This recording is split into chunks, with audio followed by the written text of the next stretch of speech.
Thanks.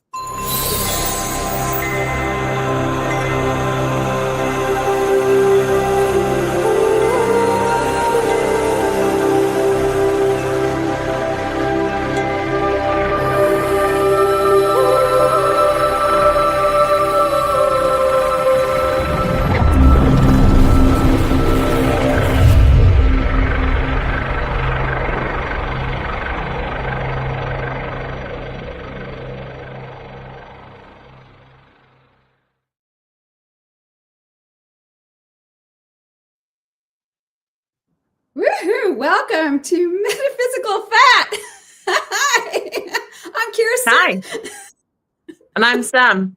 And we started with a woohoo, and that's exactly where we are today. That's the energy we're bringing. It's the woohoo clan. I'm joking. We're here today with Nick, and he's gonna tell us about all sorts of stuff, I'm sure. So, yeah. Well, it's good to be on, girls. I have missed you guys. So. Yeah. I missed the crew. I think we need to get the band back together. Well, I mean, the energy seems to have been chaos lately, so it's not really a huge surprise on that end of things. So no, it's the flow of life, isn't it? Absolutely. Yeah. As I was telling Kirsten earlier, it's really been a month this week. So yeah, it's been a year. It's been a year this morning. Yeah, it's that kind of feeling, isn't it? Yeah, it really does feel that way. So what's been going on with you then? Yeah. What's new? What's changing? What's piqued your interest? As usual, I've always said the worst thing you can do is ask simple questions, because the answers are never going to be simple. Actually, a lot of the stuff that I did with BG Cast over the last few times has turned into major philosophical maunderings, and I had a few realizations on that, but otherwise just trying to navigate this absolutely insane reality that we're currently inhabiting. It's like normality has officially given up and just said whatever. I can't put it a better way. It's like it just feels like normal and reality have all decided it's time to take a vacation and just leave us to do whatever we want to, which I think is not entirely a bad thing. So you're telling me is that reality's got drunk? Pretty much drunk, high, and it's now running down the street half naked, belligerent, and threatening to fight a phone pole. It's my spirit animal. Reality is my spirit animal right now. Good. But it's not entirely a bad thing, because most of us, if we've gone through a healing time, have had that moment of just going, I give up, I quit, there's no normal, I've refused to try to understand this, I'm just going to enjoy the show and follow where it leads. And honestly, it feels like more and more things are going in that direction. You look at the things that are being brought up on the news. I mean, I don't watch, BBC or ABC, CNN, CIA, whatever, but I do pay attention to what people are talking about, and there are topics coming up that 5-10 years ago nobody ever would have even thought about bringing up without being called crazy. So, that's rather a nice thing. And I think we're kind of moving into a more open mentality where people realize that what we have going on is not normal. And instead of saying, well, we'll fix it the same way we have, I'm seeing more of an interest in actually new ideas, because so many things are just kind of old ideas meshed together and repackaged as something new. But it feels like right now, especially with all this, wonderful, chaotic, full moon, howl at it energy, a lot of people are starting to go, what about something we haven't tried before? At least is what I'm hoping. Yeah, it's like that maverick energy, isn't it? I think people are sick of the same. because it's like we're going around in circles. So I can completely get on board with that, and I think things are moving so quickly. I mean, this year has been like a real year of catalytic change. I can say from a personal sphere and the sphere of people in my circle. Obviously, I've got a lot of people that I know now that are kind of on the spiritual path, but even like everyday people, like family members, they're all just like my dad. The other day, I went to talk to him, and he was just having these massive philosophical realizations, and I was just like, "Wow, this is crazy," you know. I can't even think of anything off the top of my head, but I was just like, I mean, he always blows me over anyway. I walk in and he always like surprises me with some random thing. Like apparently in the news recently, there was this work of art, and it was like driftwood that somebody put together, and it had been like auctioned off for like £1 million.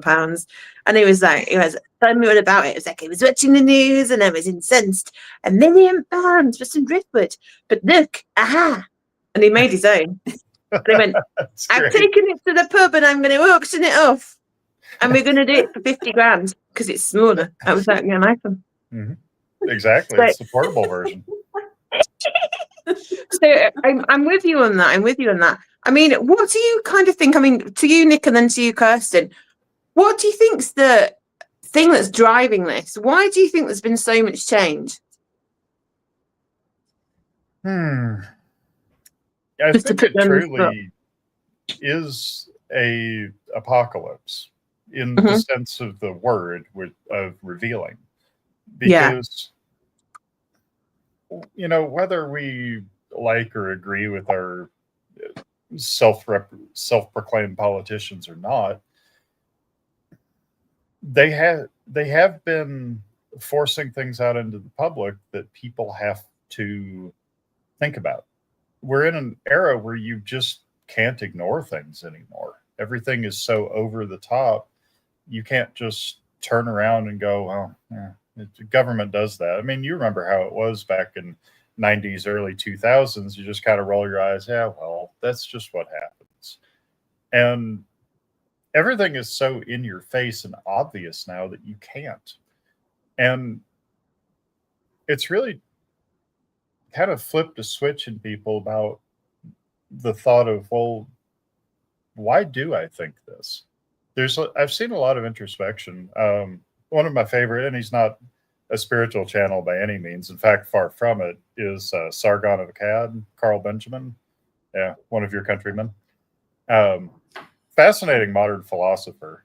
And while he is an atheist and doesn't really see the point in the whole spiritual mumbo jumbo thing, he's a reformed progressive liberal who has gotten off of that end of things, but being a philosopher is able to articulate why and explain what's going on. And I mean, I'm fairly intelligent, but his works sometimes take a few times to listen to actually get the depth of what's going on there. But you have people who were mainstream, they were the popular alignment politically, who are going, hang on, wait a second. This doesn't make sense. Well, why doesn't it make sense? Where did it come from? What's going on? What's going to happen? I see the results of this ideology and I don't like it. My neighborhood just went 42% Pakistani overnight. And why? Just to pick on the Pakis. They're not bad people, just not British.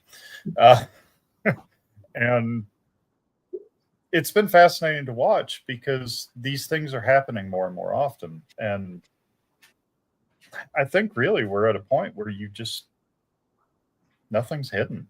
And it's just increasing. People are asking questions of a spiritual nature. I mean, my Schizo X feed, if you've ever seen what I comment on, I talk to everybody that's interesting.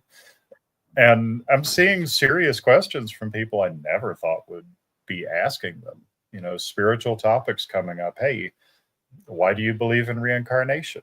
Instead of, oh, you're wrong. It's like, well, I might think you're wrong, but why do you think that? And I love seeing that perspective. It's been an interesting shift. So Sorry to ramble. I've been awake a No, while. you're not rambling. It's like an opening of people's minds, isn't it? Like I really like that. Just briefly before I hand over to Kirsten, just to touch on that.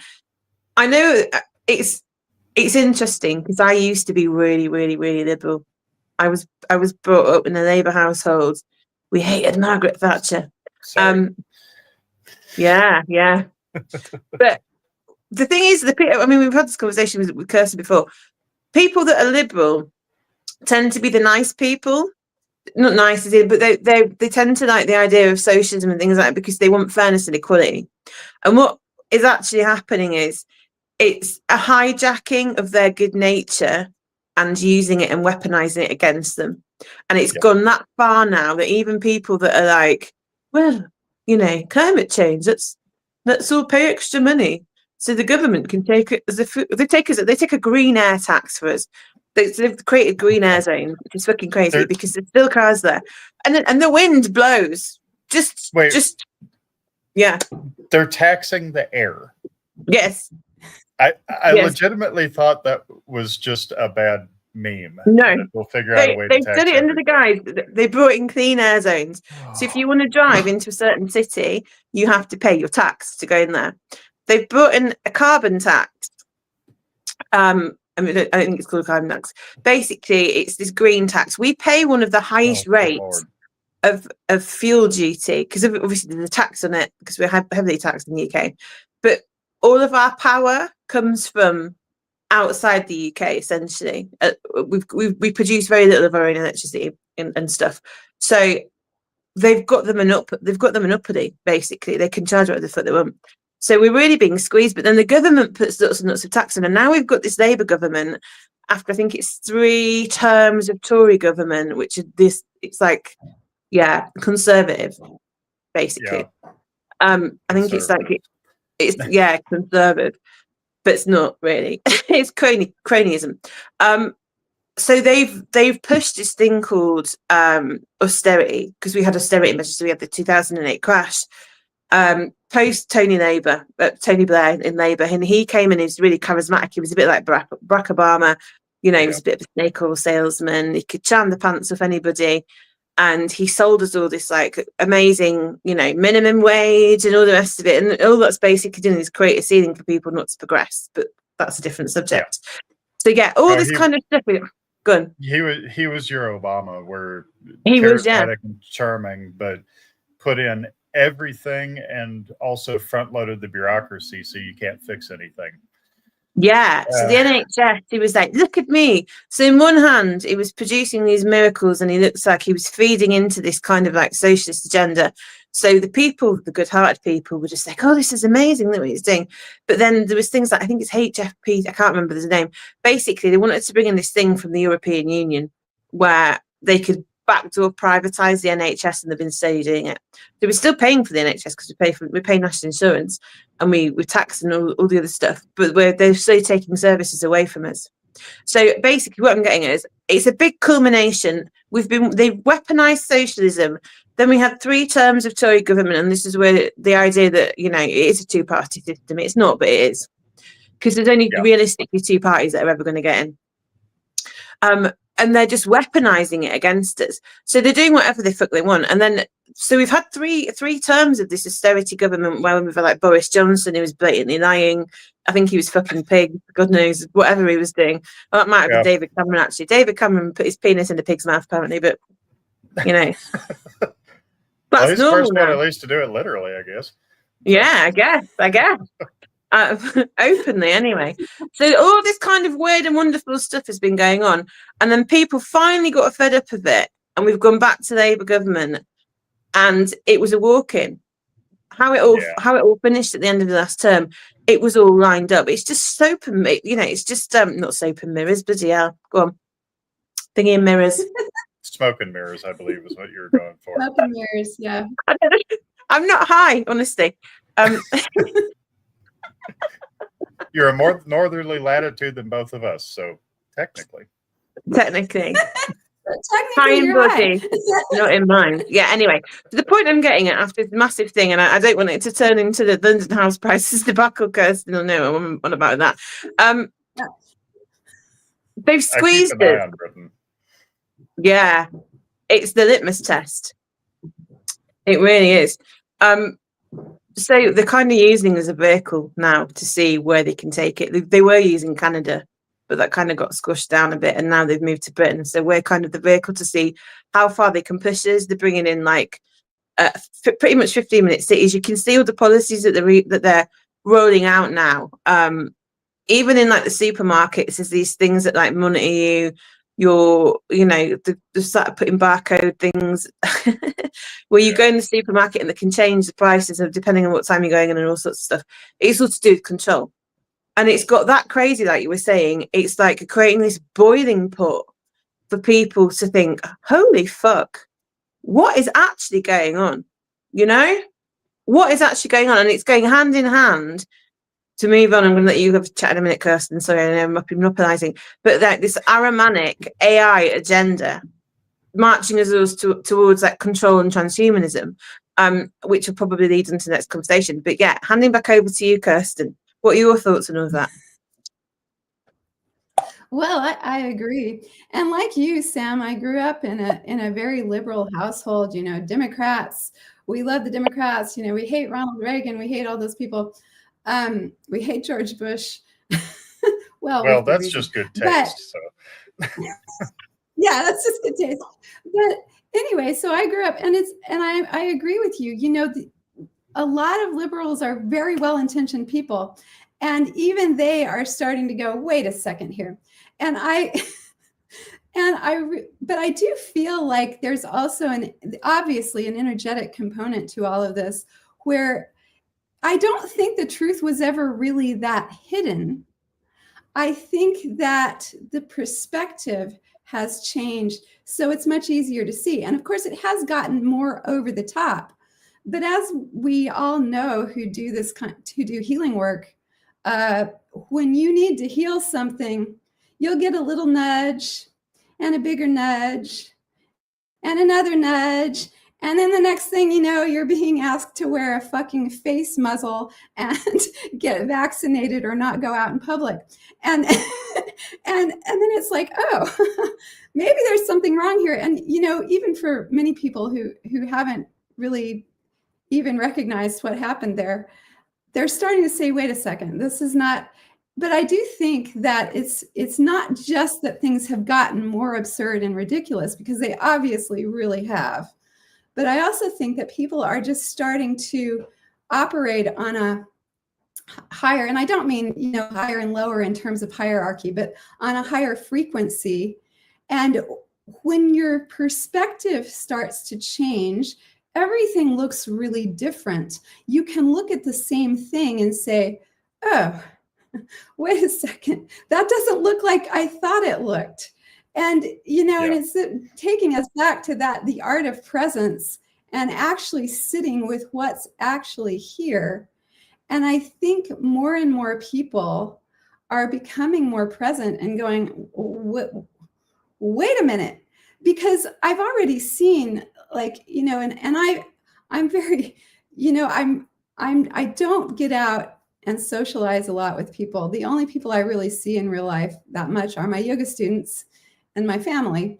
So but I'm starting to see with my yoga students that they're really seeing things a lot differently than they used to.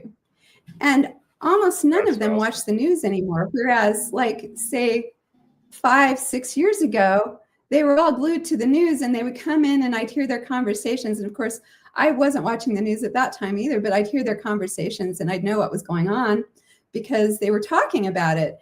And now they come in and they talk about the weather and they talk about their kids, and they're really focusing more on their own.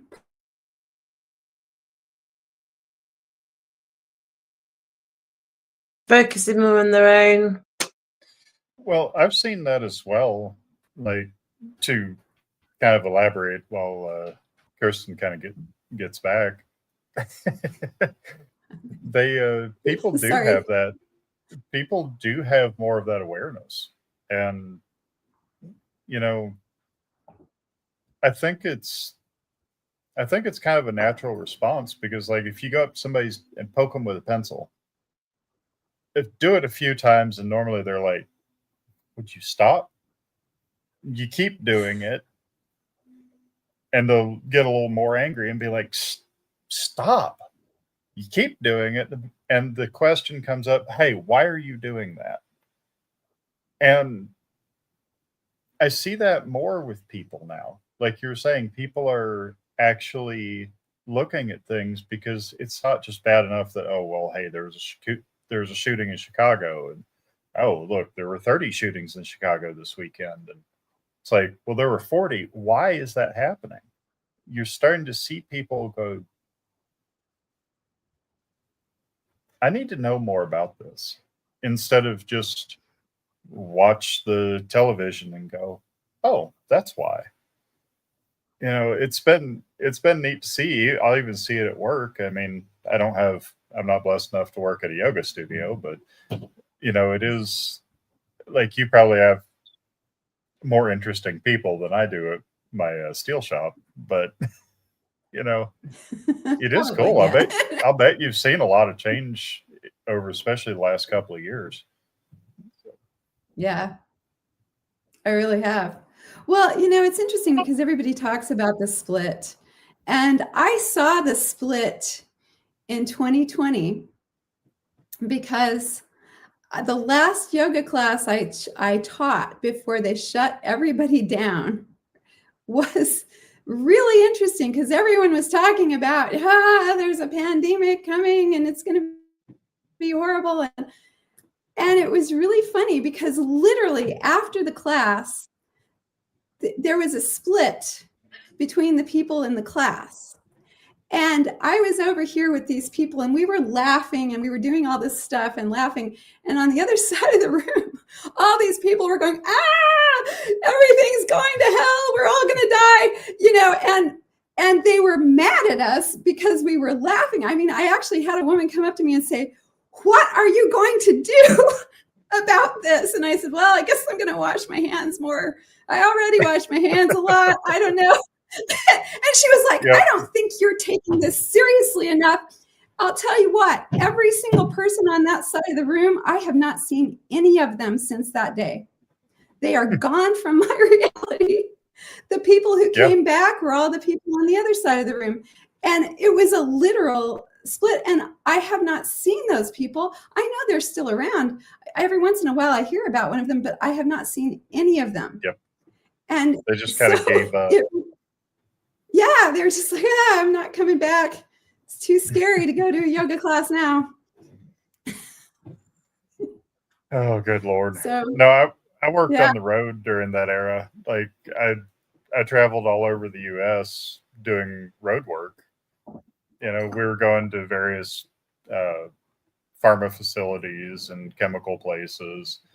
And we legitimately just didn't care. It's like, if we get sick, we get sick. We'll just, chicken soup and garlic and all the goodies. And whenever we'd go out to eat, it was funny because you saw that same mentality. You'd see like the couple of people in the corner huddled up with their masks on, taking scared little bites. And meanwhile, me and my coworkers are over at the bar sitting there talking with the bartender, ordering Coronas because, hey, it's Rona time. And like, just nobody cared. It's like the staff there was just like, yeah, I mean, we're still open. We put up with as few rules as we have to. And here's your beer. It's a discount because you got a sense of humor. I like it. Yeah. I mean, good. We all die eventually. Who cares? What it is? It's the fear. I mean, not to harp on too much about it, but that's how they get you, isn't it? And I think people have got to the point, going back to like how we've got to that squeezing point where they're engaging their brain a bit more now and they're able to kind of activate it, because I think they've just been so full of fear for so long. It shuts down the way they process things. They don't think rationally, because that's what it does when you're in a fear response, aren't you? It's like fight or flight. And that's what they've essentially done. Like all this stuff, even the news puts you in a constant state of like fight or flight. I just think, the adrenals of the world must have been fucked during COVID. For some people, I mean, anytime I'd go in someplace, they'd say, "No, you've got to have a mask." I go out and get my Guy Fawkes mask from the V for Vendetta mask, put it on, and go back in the store, and they're like, "That's creepy. Why are you doing that?" It's a face covering. Yeah, when I was I love that. nursing, I didn't want to wear the fucking horrible, because they got them from China as well, and they had all these fibers in them that were horrible. Mhm. And like, I'm like, look, I'll give in to your mask mandate just because, like, when I put a funny face, it hides it. When I'm disgusted with people's behaviour or amused or whatever, I just laugh behind my mask. But I got this like sheer black one, and it was it was a bit saucy actually, but it was like a bit like it looked a bit like stocking material. So I just put it over my mouth, and I wore it for a couple of days. And my manager came in and she was like, "Can't wear that." I was like, "Why? It's a mask." She's like, "No, it's not standard issue, basically." And I was just like, "Look, if somebody farts and I can breathe it through this mask or the other mask, it's going to make no difference. I can still smell the fucking fart." So, the bacteria or whatever apparently Rona is was still going to go through it anyway. And they just couldn't understand it. They just had no rational understanding of like what was going on. And I remember there's a woman, she was a secretary lady, and she was just like, I don't know if there was just one in every place. She was like the Corona Hitler. She was like, you've got to put your mask on. They're not washing their hands. There's two people sat at the front of the car. And it's just like, oh my God, we're out there. Oh, and the funniest thing was like with the nursing, I was in community for most of it. I did do some stint in the hospital, but like the community nurses were still going out and about. They were still seeing all the patients. And the only time that we actually really came across it in the beginning was with the patients that had been discharged from the hospital, which were elderly patients sent home to nursing homes to fucking spread it around and kill them all off. I mean, sorry, I probably shouldn't have said that when I get told off, but you know, it's legit. they were weaponizing it. Well, and that's the thing that I don't. Maybe this is starting to get a little bit on the philosophical side, but you know, from the talk I did with Steven on BGcast the other day, how there's from the French Revolution era, 1789, they really ran with the ideas that Rousseau had. Rousseau, incidentally, went on later to inspire another gentleman who changed the world by the name of Karl Marx. That was a big influence on Marx's whole idea of communism. All right. But there was this whole idea, and to sum up way too many hours of listening to the ideas of this idiot, Rousseau's idea was free humanity from itself. Because humanity oppresses itself. So what we need to do is we need to set up a government that will, of course, just run in the best interest of the culture as a whole, because that's what governments do, and allow them to take care of everything. So that way humanity is free from the drudge and they can do whatever they want to. Yeah. Counterpoint. Sociopath's human nature. It's very much that idea of you need to always be liberated because you're oppressed. You need to always be afraid of being oppressed. And it's that mentality of giving everything over to outside sources. Your news, your religion, your thoughts, your feelings. And if you look at these people who are still, I call them Walmart zombies, the ones who are still in this, they give all of their thought, everything over to outside sources. It's not the government, but somebody will tell them what to believe. Someone will tell them what the news is. Someone will tell them what to think, how to act. And really, 2020 broke that, because people realized real quick, okay, this is what I'm getting told from these authority figures isn't right. So why are they telling me this?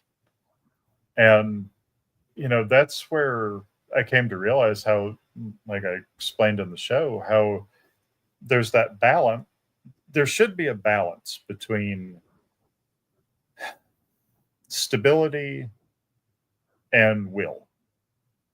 You know, if you make somebody do something, you're inflicting your will on them. If you resist having it inflicted on you, you're choosing stability. The Luciferian and the Ahrimanic. Is that a bit ridiculous, though?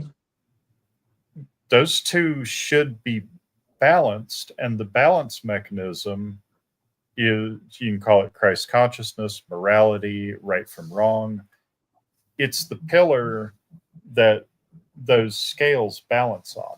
And right now, as a result of the change in ideals brought on by the French Revolution and all of its horribly malformed misfits that it spawned, that balance has been removed. It's all been regarded as just man can do everything. You have rights, you have this, you have that, you need to vote, you need to listen to us, you need a government.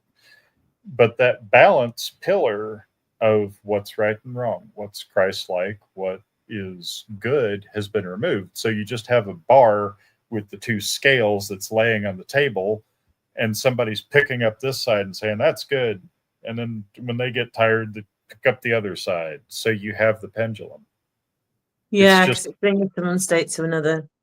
It's the two balance, it's two pans of that scale with nothing to balance them, so they just swing from one to the other.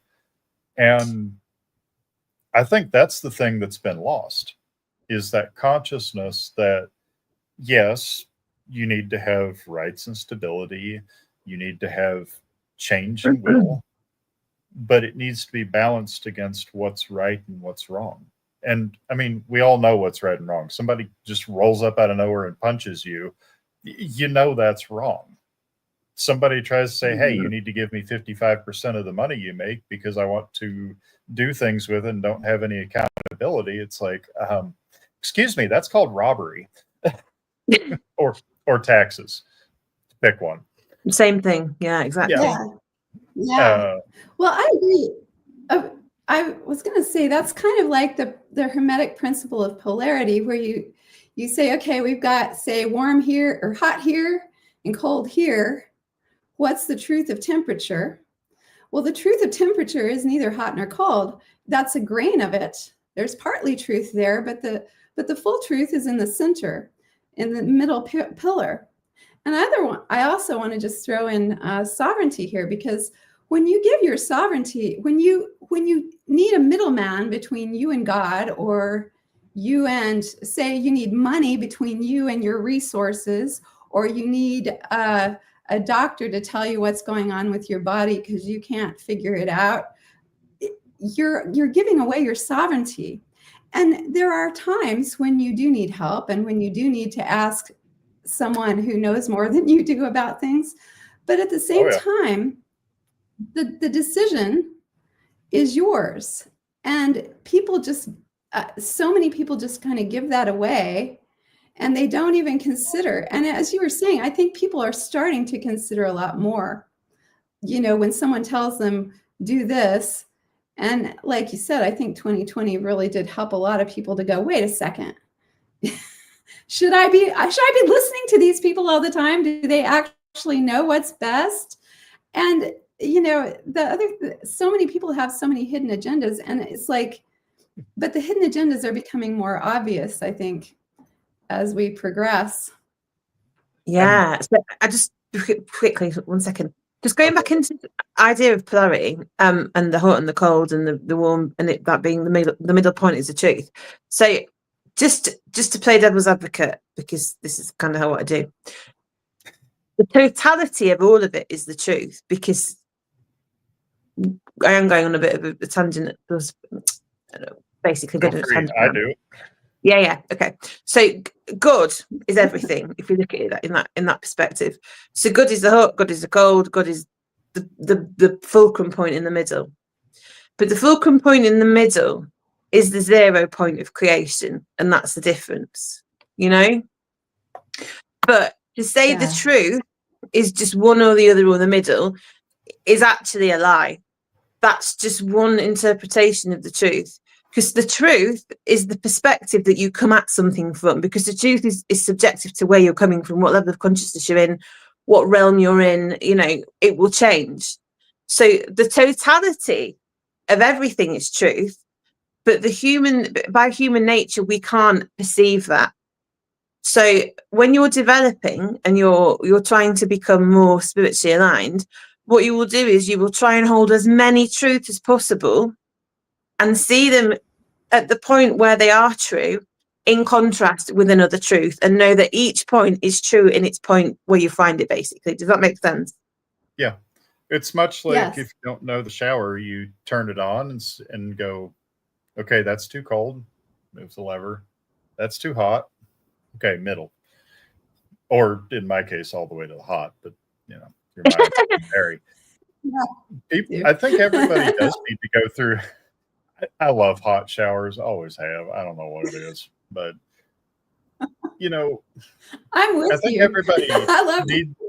it's great. Just melt. I think everybody needs to go through what I jokingly call the tinfoil phase, where they go through every conspiracy theory, every wild idea. They entertain that the earth is flat, that this is all a simulation. We're all living in a computer program, that, you know, lizard people are real. And well, I mean, maybe a few of them are, but I don't think every single politician is actually. No, I don't. They're just slimy on their own. You know, everybody needs to go through their tinfoil phase to where they take in every idea, no matter how wild, and then sort through and go, okay, what makes sense?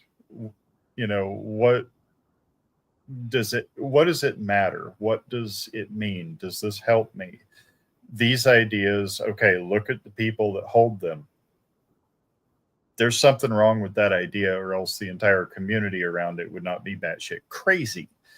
You know, you start to kind of weed through these things, but everybody needs that. And I don't hold that there's anything wrong with pursuing any idea, but you need to look at what it does. You know, I love debating communism with communists, socialism with socialists, because at the end of the day, I have 100 years of history that I can pull from and say, yeah, here's what your idea did.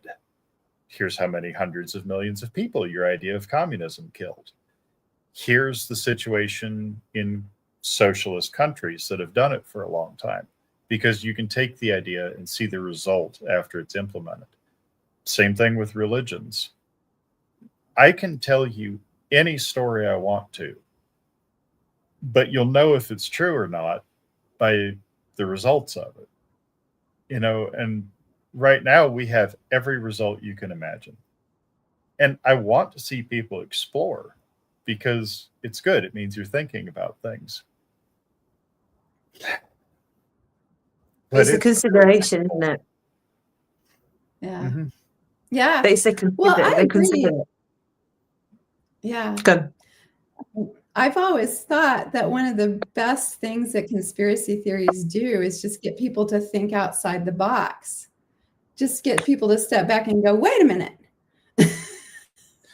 Yep. Is this really Maybe. true?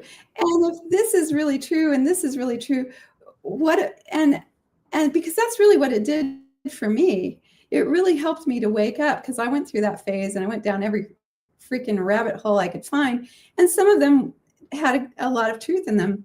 But what I realized was I didn't need to focus on that. I needed to focus in here and heal myself.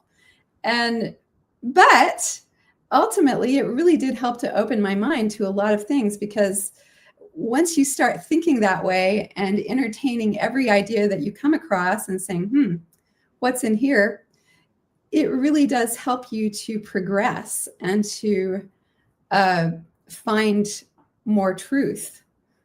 Even though, as Sam said, and I do agree with that, you can't know the whole truth at this point. We are not wired to know the whole truth yet.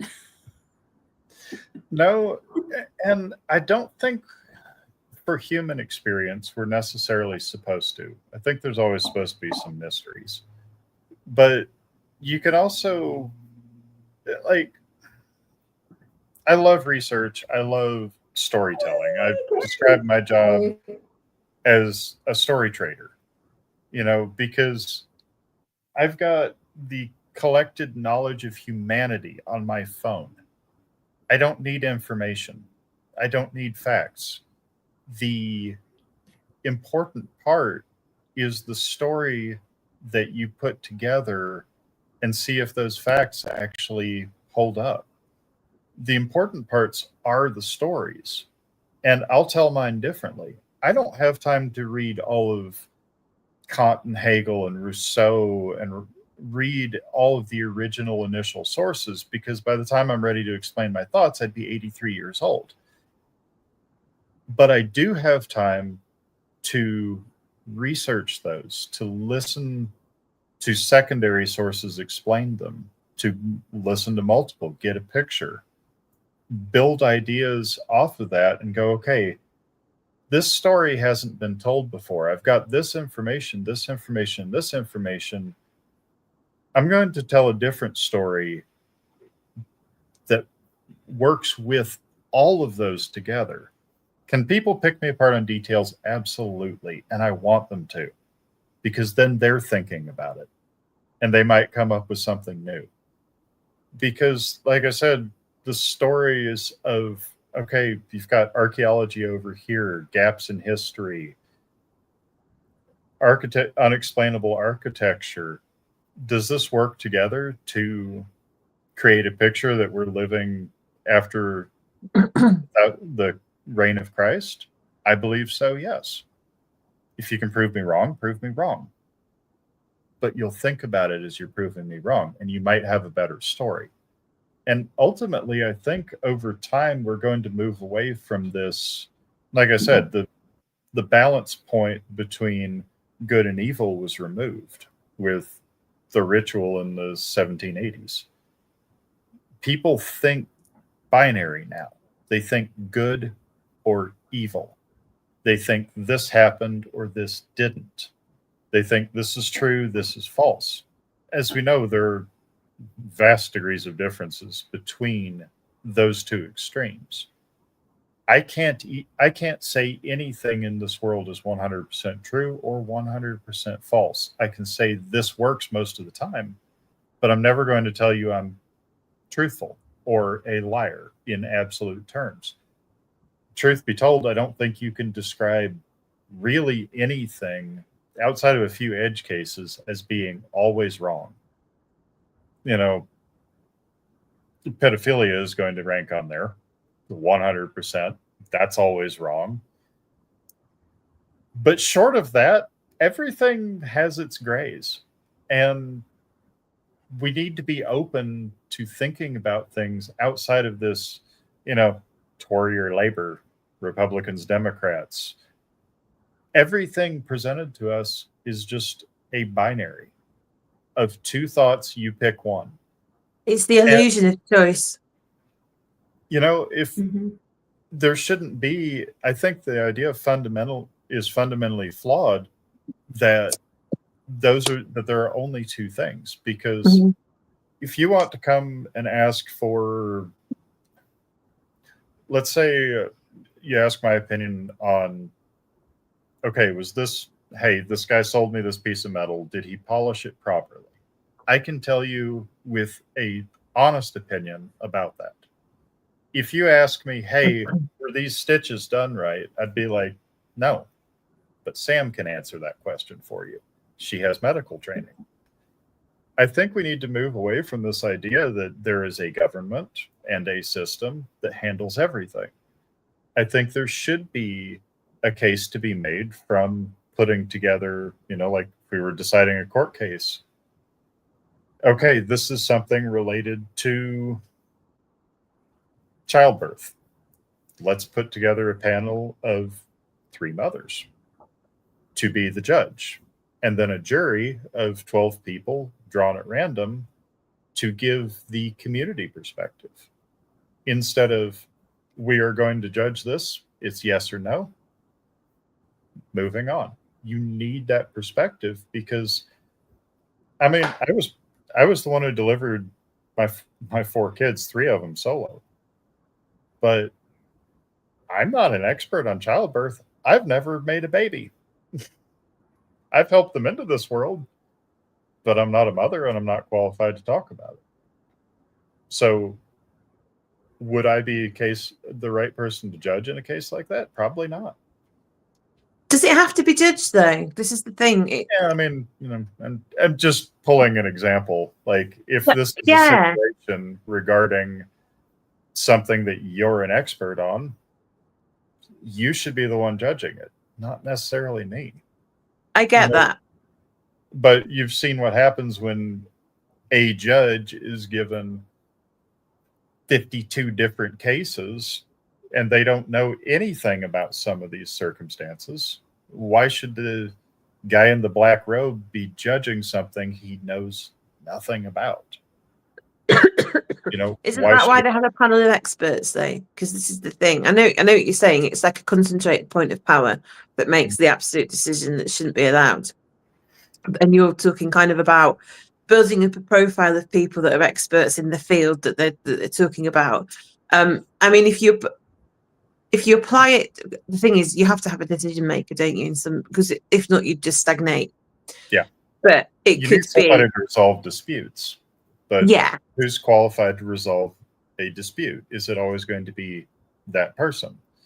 I mean, we've seen that in Congress here, our version of Parliament, for Sam's sake. Where the head of Facebook ends up getting asked by this ancient ass senator if Facebook accesses his internet. And he had to sit there and try to keep his straight face. And he's like, well, sir, it is an online platform. So, yes. You mean it accesses my internet? And he's like, yes. I mean, that's what it has to do to connect to the internet. So, yeah. Here's somebody who's on a committee making laws relating to the internet, and he's asking if an online platform connects to the internet. This is the guy that's about to make a law regulating that, and he doesn't understand what he's regulating. Yeah, which is frightening. But it's because we have this balance of, well, this person, we elect this person to go into politics and write laws. So he gets to write laws. We don't. It's that binary. Instead of going, hey, this person's not qualified to comment on it, so let's get somebody in there that does. So to flip the switch a little bit, take it away from mothership. If we look at this is what I'm interested in. If we talk about just like advancement in certain areas, so we talk about history, don't we, and how we think history's been tampered with, which it has, in my opinion. But yeah, it has. What you could do with it is a panel of experts, because like you were saying before, no one person can do all of the research. But I think these people have to have credibility. They have to show that they're honest, they're truthful, because you have to kind of, to a certain degree, take their word for it. And that's the problem, isn't it? So this is the issue that I've had with politics, especially. Like, people can just lie now. It's become like almost like some sort of reality TV show, whereas people should be able to show that they've got sound judgment, that they're controlled, that they're reliable, that they're not, fucking pigs or whatever. I mean, if they want to do that, that's fine, but people should know, like, who's making the rules. That was never fine. Don't mess with anything that can't consent. Children or animals, just, they can't say this is okay. So, I'm going to draw a line there too. Yeah, absolutely. Don't fuck anything you want to probably play. That's all I'm going to say. Yeah. I agree. Well, I think one of the problems is that we've got this central government that's overseeing everything, and they don't live where we live. We don't know these people. We don't know what they're doing. We don't know what their agendas are. I mean, obviously their agendas are not our agendas. Obviously, I don't even really believe that we actually elect these people. But I think that, sorry, I really don't believe it. Very rarely, I think. Sorry. They're making decisions about what they expect to happen in a place where they don't live and they don't know any people, and they actually shouldn't have, they have no idea. So to me, it seems like it would be more intelligent to have more of a localized group of people who make these decisions rather than throwing those decisions to Washington, D.C. or London or wherever. Yep. And saying, because these people aren't qualified. It's just like when you work in any company and you're lower down on the totem pole and you've got these people way up above you, making these decisions about how you're supposed to do your job. And they've never actually even done your job. And they don't actually know how things function where you are. And it seems to me that it's the same with the government, and so I would say that, assembling those groups of people, those groups of experts, should be done on a more local level where they actually are aware of how things work where you are, what's important to people where you are, because, I know that's the theory, why we elect our Congress people or whatever, why our Congress people go, but, clearly they don't work for us. And so, and they're far away, and you can call them and write them emails and do whatever you want to, but it's For not all the going to good matter that what you does. say. Yeah. It's like, screaming into an abyss.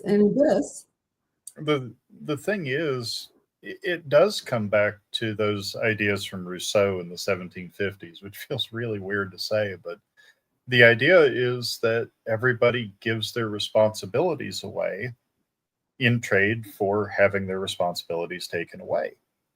And it sounds great at first, like, oh, hey, somebody's going to maintain the road, somebody's going to keep the lights on, somebody's going to do this and that and the other thing.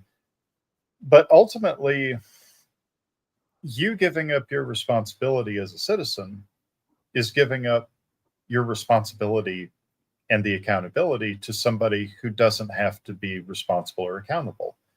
And that's the thing. These people push through these bills. They say, okay, we're going to do this.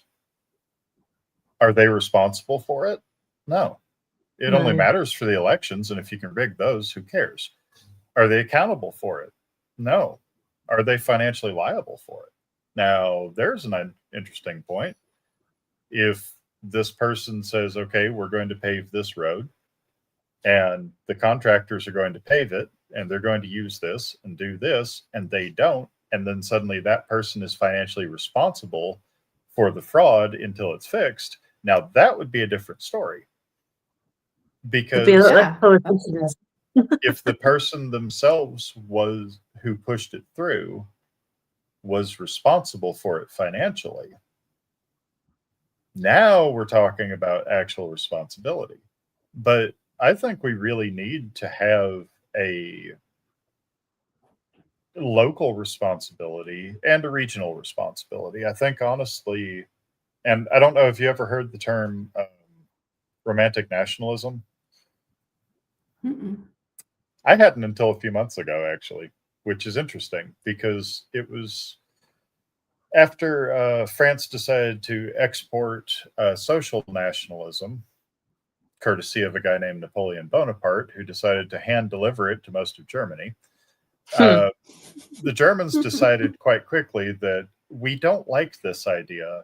And after Napoleon made the classic mistake of starting a land war in Asia by trying to invade Russia, he left Germany largely alone, and they developed what they called romantic nationalism, which is not really romantic at all. It's actually cultural nationalism.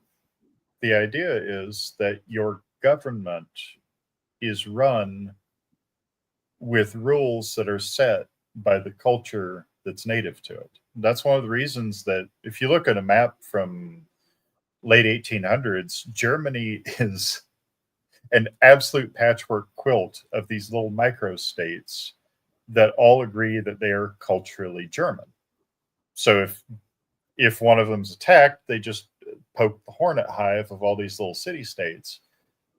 But it's because that was a cultural region. You had the culture around Berlin. You had the culture around Osnabrück. You had the culture around Hamburg. They're all slightly different. And the reason they were so small was because the culture locally set the rules. And those rules extended as far as that culture went, where you got to that line of this town over here going, hey, we're part of Berlin. We're not part of the next one over. That's where the culture extended. And the government, because it was small, listened to that culture. Laws were changed, and as the culture changed, the public opinion changed, the laws changed. Was it more divided than the monolithic block of France? Well, yeah. But basically everybody was happy with it because it was serving the individuals rather than the collective idealism. Like you look at it here, if you had Kansas City, you can draw that ring around Kansas City, like Day Drive for the influence. Mm-hmm. You've got Springfield, you've got Tulsa, you've got, Jeff City, and these are all individual areas that have a different cultural feel. I'm just speaking in the Missouri sense, but you can substitute, like Devon in southern England, Wales, Yorkshire, Scotland. I mean, Yorkshire and Scotland are what we would consider a day drive apart, and yet totally different culture. Even, like as close as Manchester and York are, a very different culture. Oh, good, You can meet somebody from there and instantly know. You just like Kirsten and I can talk to somebody from St. Louis and somebody from KC and somebody from Springfield and pick them out. It's a slightly different culture. That area should create those rules and actually run it for the local culture. If your local culture is very much ye old Southern Baptist and all stores are to be closed on Sunday and everybody likes that, by God, do it. Or the majority of people yes. Like that. And also, if, like you say, if you're not willing to learn my language and obey my customs, you need to move along. But Germany in that era also had the idea of free travel. If you didn't like Bremen, you could move to Hamburg. Nobody cared. You spoke the language. Live where you want to. I would love to see that develop, split Missouri into 7 or 8 different cultural regions. They can change on a few, every year or two, people pick which one they want to live in. You can change the map. You can change how they feel. They're still part of the American culture because whether Southern California, Oklahoma, or New York City, I mean, you can pick us out as Americans around the world. There's no doubt it's American culture. But I don't have anything in common with the guy from Jersey. Yeah, I know. I've worked with them. They're funny. They're Americans, but the guy looked at me and like, you guys really say y'all? I was like, yeah, wait till you hear us say howdy. He's like, get out of here. Forget about it. That's weird. I'm like, you have no idea how funny that sounds to me from hillbilly land. So it's like, I know. I had someone from back east visit me, and she couldn't believe that people actually wore cowboy hats. Yeah. Like just around. I was like, really? Is that weird? Where is the place where people wear cowboy hats? And where is it? It's up. Here, right here, right. Well, not right in this room, but obviously. No, you'll go down to the grocery store and see about somebody wearing a rodeo belt buckle, Levi's, a pearl snap shirt, cowboy hat, and spurs because their horse is parked out front. And no, I'm not kidding. Well, I'm not gonna lie. If I lived there, I would be in a constant state of fascination.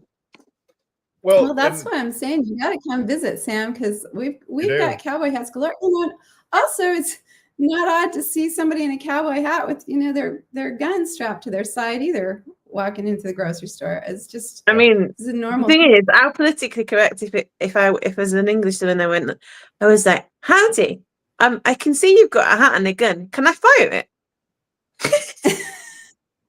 Can I touch your gun? Can I just have a look at it? I mean, would they be a bit freaked out? Culturally, it's a thing where we'd say, yeah, but let's go to my car. You don't pull your gun out unless you need it. Agreed, Karen. There's actually a sign on our local barbecue shop just across the road. It says, firearms are welcome, but please leave them holstered unless a need arises, in which case judicious application is appreciated. That's great. I like that. It's literally on their front door. That's amazing. No, if some crazy English woman come over and ask to touch your gun, don't just whip it out.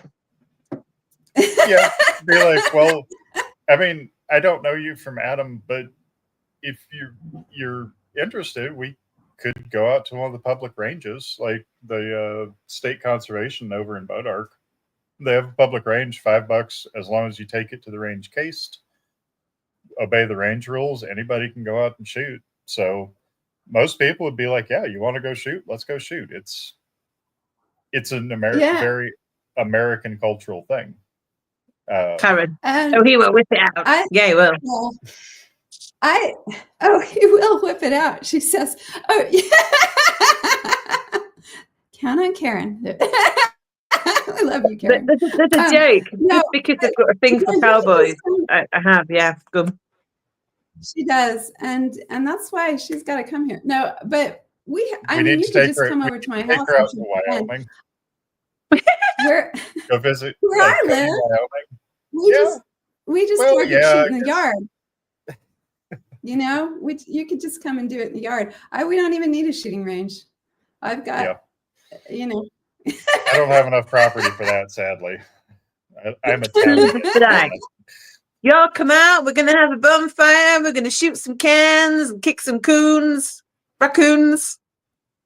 Mm-hmm. Absolutely, but I don't let people kick the raccoons.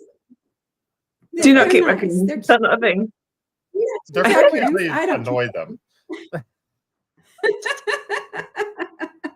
Just ask any local cat what they think of raccoons, and you'll get a different story. I mean, that's true. You know how fierce cats are. They will take on anything and everything. But everyone I know has had basically one tangle with a raccoon and been like, nope, not messing with that. I saw this thing recently.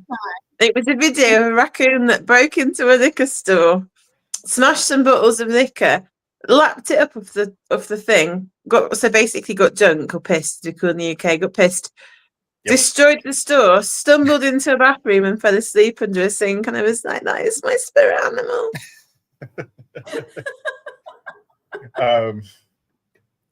I would not fist fight a raccoon. I'm just going to put it that way. No, they can be remarkable. They're incredibly intelligent, but they are absolutely belligerent when they get drunk, and they love getting drunk. Crash pandas. Oh yes, they love getting hammered. I had apple trees growing up, and that's the only time of the year that the coons would break in was a warm fall, when the apples fell and fermented. They would They would climb the barbed wire to get into the garden to get hammered on drunk apples. I'm not kidding. I want to basically get now, like, in my head, my dream, my vision is I'm going to move to the US. I'm going to have a community of cowboys, which I'm going to perv on through the window. And I'm going to train a group of ninja raccoons to come and get drunk with me on the porch. You won't even have to train them. Just leave some beer out. They'll drink it. Not kidding. Yeah, but I want to be my friends. I want to get drunk with the raccoons. I want it to be like raccoon dancing, you know? They're smart enough. If you show up with booze, they'll be your friends. I'm not kidding. If you leave booze out, you will train the raccoons, although they'll be drunk and belligerent.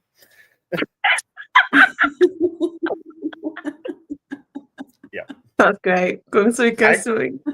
I grew up in Arkansas. We made our own entertainment. That's all I'm going to say. I don't know have you ever heard of possum boxing? Kristen probably has. I haven't actually. If you really, really need to send somebody a message, possum boxing was what we'd do. You would catch a possum, which they're remarkably easy to catch. And I don't know if you ever seen just how pointy they are. Their teeth are quite sharp. You would then, if you had fermented apples, it was an extra bonus. You throw the apples in somebody's mailbox and then shove the possum in there, and then put a stick through the little hole in the lid so the possum can't get out. However, after about 6 or 8 hours in there, especially if they're extremely inebriated possums, they will be extremely angry when the person decides to go check their mailbox. Usually when they open the mailbox, they have a fight on their hands. Oh my God. Oh, it's great. Unless it's the mailman. Oh no, the mailman have figured it out. If there's a stick in there, you just leave it and be like, no, it's not worth the fight. Although I did know one mailman who learned that the hard way by opening it up and then trying to get a drunken, belligerent possum out of their car. It was not great. Yeah. Belligerent possums, I've dealt with those. I've actually had to Start a band, Kirsten, called Belligerent Possum. Let's do it. Actually, that would be a great little band. It could be like angry country music. I think that'd be good. Country rap. Yeah, I've never heard Karen never country rap a thing. Oh gosh. It takes a lot to get me mad, but there are ways to do it. And let's just say possums are possibly involved. Possums get you mad? No, possums may be involved in whatever happens next. I like possums, though. They're cute. So Nick has actually got an army of drunk They are- possums. This is what he's telling us. They're cute in a creepy way. Like They're cute in a creepy way. You know, I'll tell you what, when you're trying to get one out of your garage, I mean, my dog had passed away and I was so sad. I was like, I'm not getting another dog. I'm not getting another dog because I'm so upset. And then I left the garage door open for a few minutes at dusk and I walked out and there was a possum in the garage and I was like, okay, you need to leave. And he was like, no. And so I got a broom and I was pushing him out of the garage as he hissed at me and planted his feet. And I finally got him out and closed the door and I said, okay, I'm getting a dog tomorrow. Yeah. I can't do this. Yeah.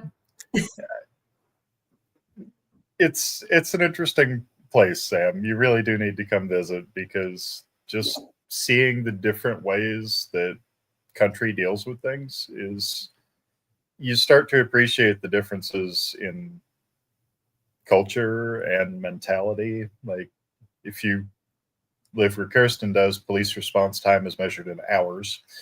So it tends to make you That's why people have self-sufficient. You do. Well, you know, I was thinking about that too, Nick, when you were talking about these people over here that you give your responsibility to them. And then they, you know, around where I live, you really can't.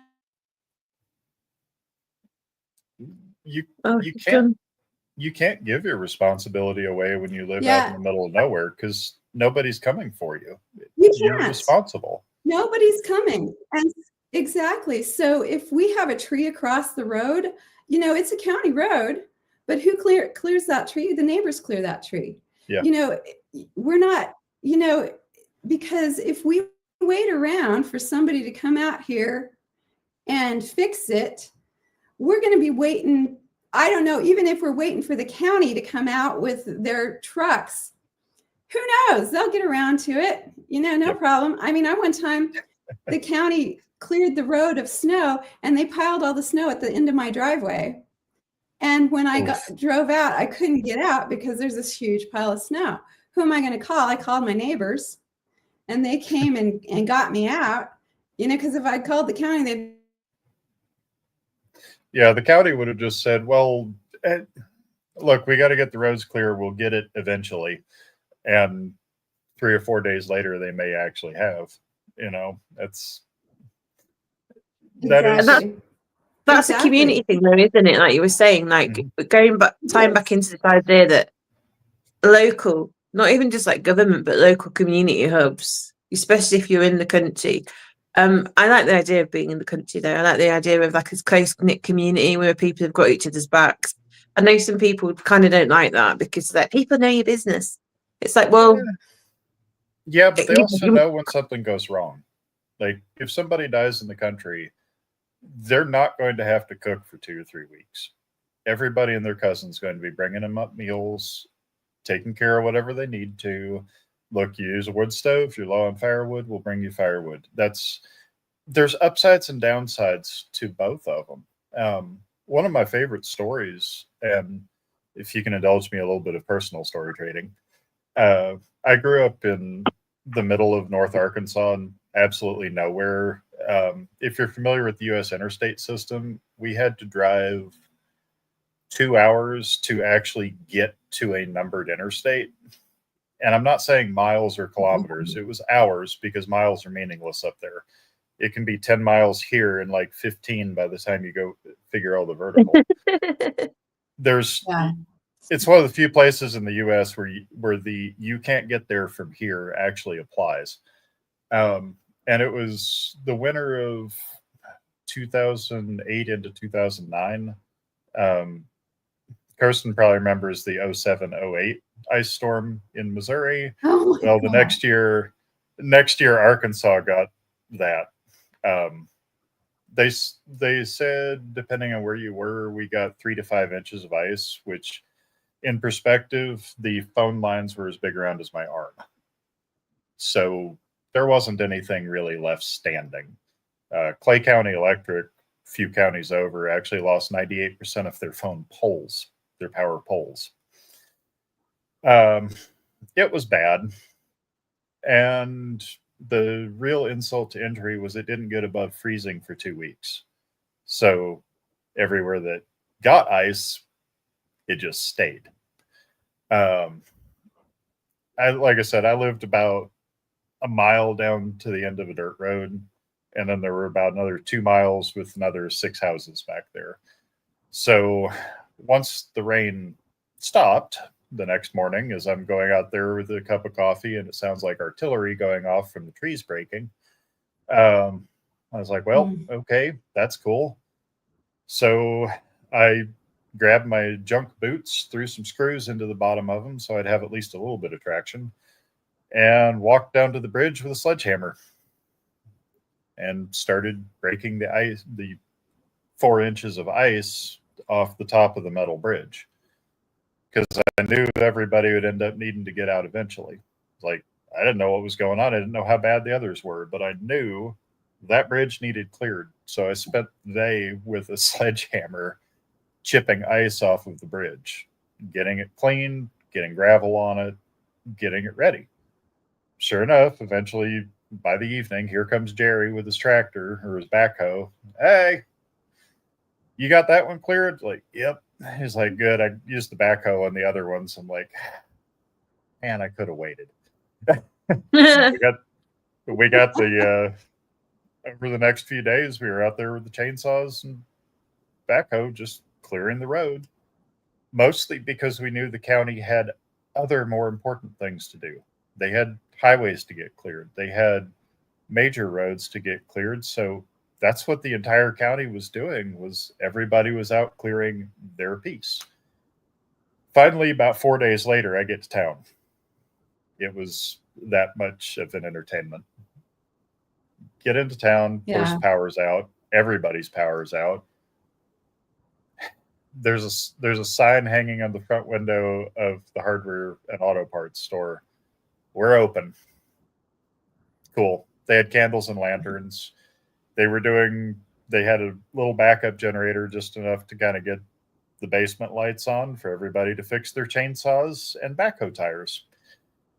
Yep, we're open. Cool. Got a couple of things I needed. Go to the grocery store. They had a big banner. Yes, we're actually open at the grocery store.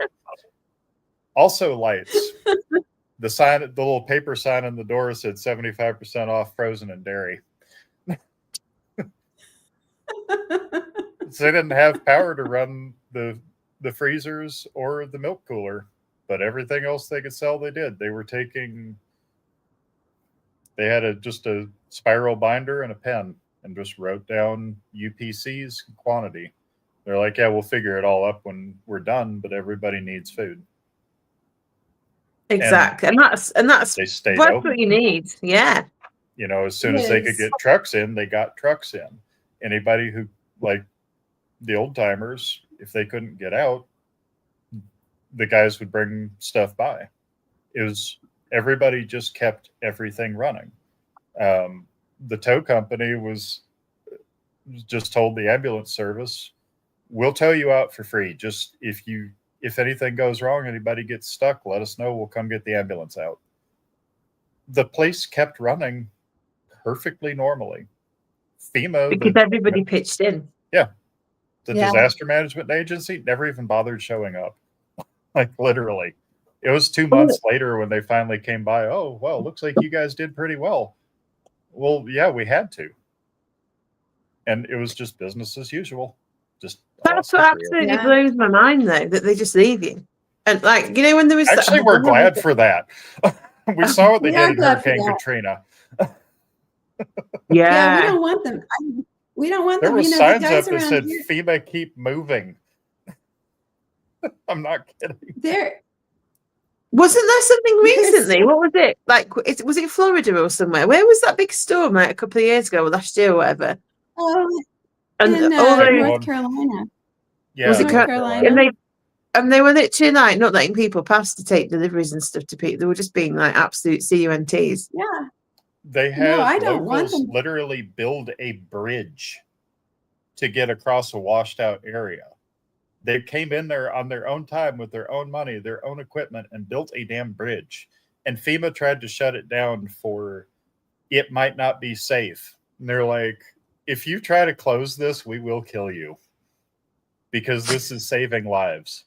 It's either go across the bridge or go 20 miles that way. And FEMA tried to have the sheriff come out to arrest him. And the sheriff's like, no. We're not touching this one. Yeah, it's like, sort your fucking knife out. Do you think I'm going to get shot for this? Yeah. Yeah. The sheriff knew better. They're like, no, that's between you and them. If you want to see if you can get somebody to arrest them, that's fine, but it won't be us. They built a damn bridge.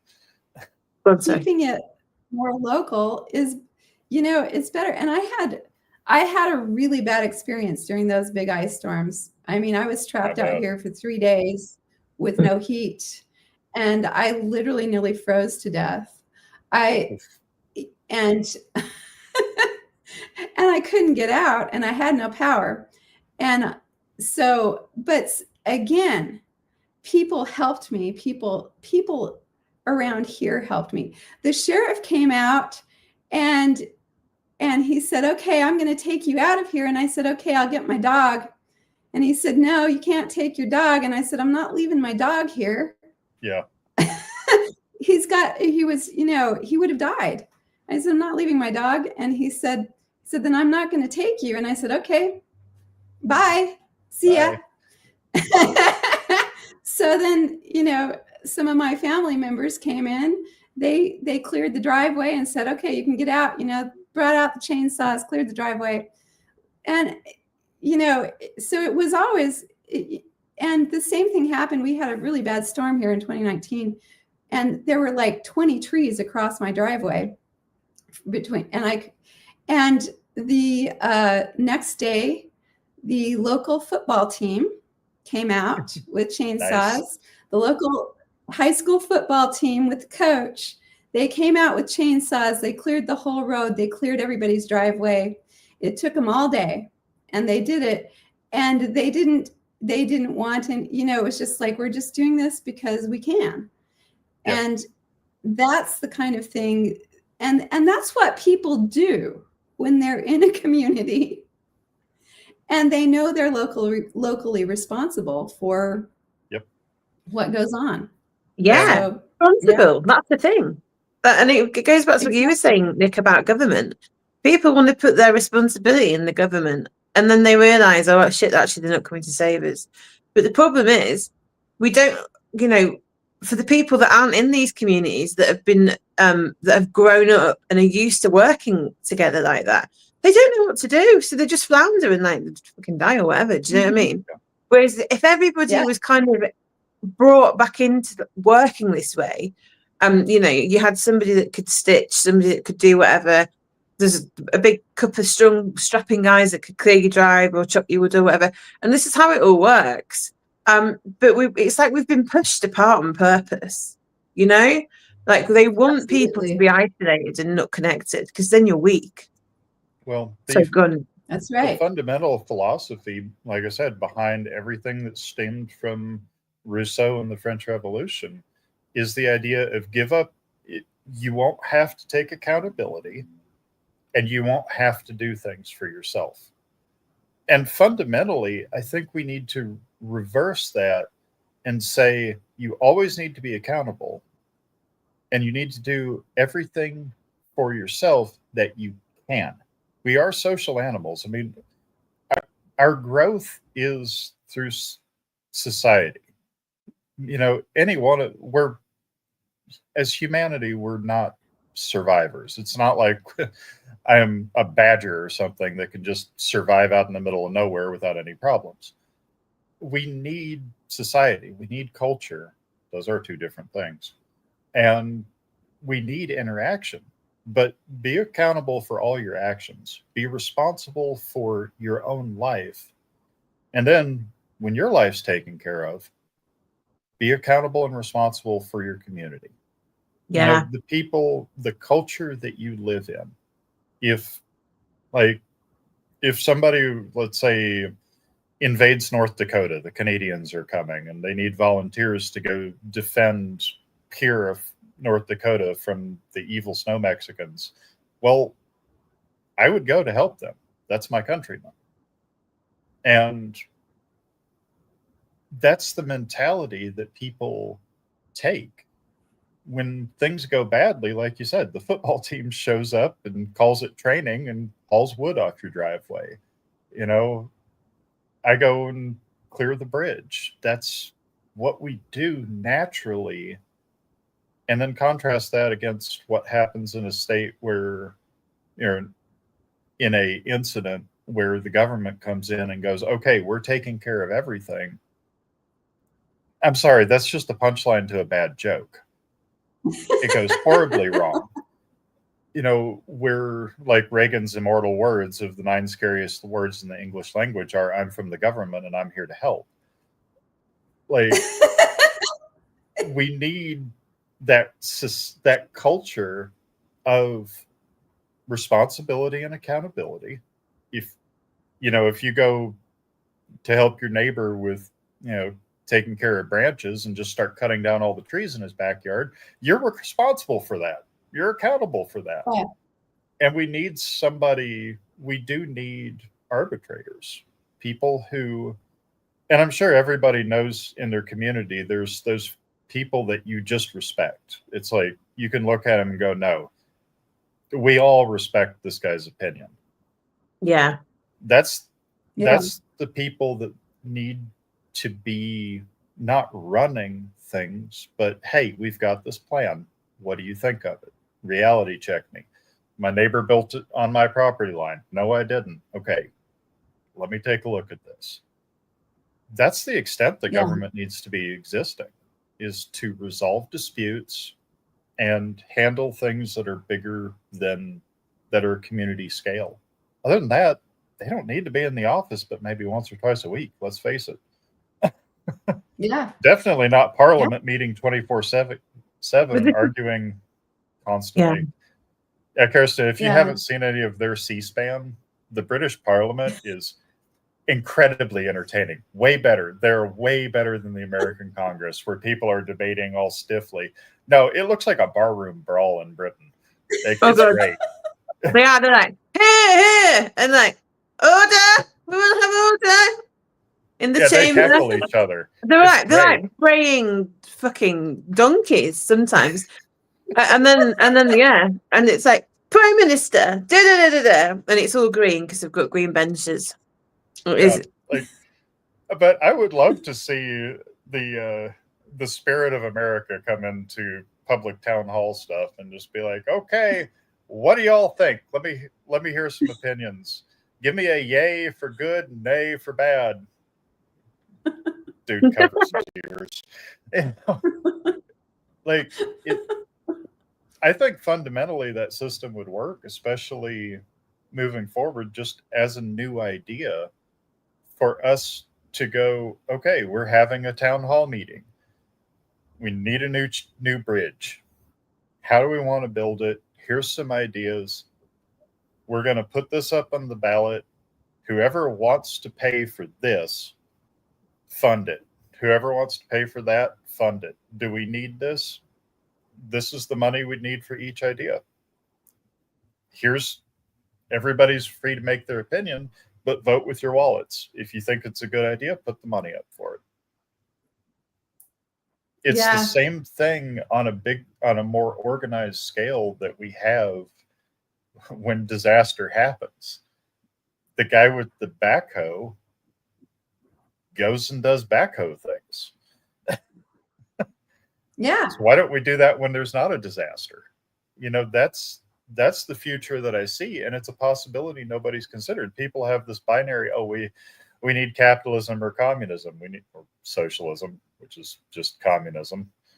Incidentally, Marx said that socialism is merely the initial form of communism, and that the goal of socialism is to bring in communism. So there's no difference. Yes. But we need ideas, things that we think could work to discuss instead of just having two options. And yes, Karen, I agree with you totally. The downfall of every democracy is people being ignorant of what's voted on. That has killed every single democracy because they just vote cult of personality instead of actually paying attention to what's going on. They just say, oh, well, fill in the blank political person said it's good, so it's good, instead of reading the bill. It pisses me off endlessly. But then again, we shouldn't have so much crap being thrown around that you can't read everything. You know, that's the thing. If you, I don't even know the laws that apply to me, let alone this new stuff they're trying to put in. You know, in perspective, the other day, I went to download the Missouri State Constitution, not the U.S., just the Missouri State Constitution, because I thought, I'm going to read the Missouri State Constitution. I live here. I click download, and I get a loading bar. It's 58 pages, small text on a PDF. Wow. Let that one sink in. With all the constitutional amendments and stuff like that, it's just lawyerese gibberish. You can't understand it. It's not intelligent. It is. And that's legalese, isn't it? It's like their own language. Yeah. Yeah. And I think that's intentional. And definitely. the laws don't need to be that complex. You know? No. I mean, they really don't need to be that complex. And we have laws about things that really shouldn't require a law. Well, overreach, isn't it? A lot of it is just government overreach. Like Nick was saying, you don't need government to tell you all that stuff. It should be common sense. And if there's a dispute, then you use your common sense, basically. And if your common sense says this and the other guy says that, well, put it to the community to decide which is which. You know, like the thing I always say is very, very few things in this world are cut and dry. Like yes or no, wrong or right. Like everybody goes, oh, well, murder's always wrong. Well, if somebody kicks my door in at 2 a.m. and I put a bunch of rounds into them, technically that's murder. Am I justified for doing it? Yes. So is murder always wrong? In that case, it's an act of love because I'm defending myself and my family from an unknown threat. So you do need to be able to resolve disputes, but the whole idea on how these governments are structured is we have to line out every single right and obligation because you agreed to give over your common sense and your agency and your accountability to us. So we have to write down everything. It's not feasible. It's not possible. Just for the rules in the house, if I wrote down every single thing that I expected my kids to do or not to do, every circumstance, every responsibility, I'd have 47 pages. You can't legislate common sense or goodness. And frankly, everybody with a functioning moral compass that points at least in a consistent direction knows what's right or wrong. You don't like stuff being stolen from you. Dude, even meth heads understand that. Meth heads get mad when the copper they stole from that construction site gets stolen from them.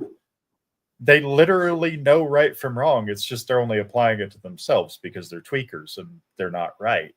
But dude, we know these things. Responsibility and accountability need to be something that's written out, not your every single thing that you have to do. And that's the biggest thing I want to see come back into this world. That and dueling.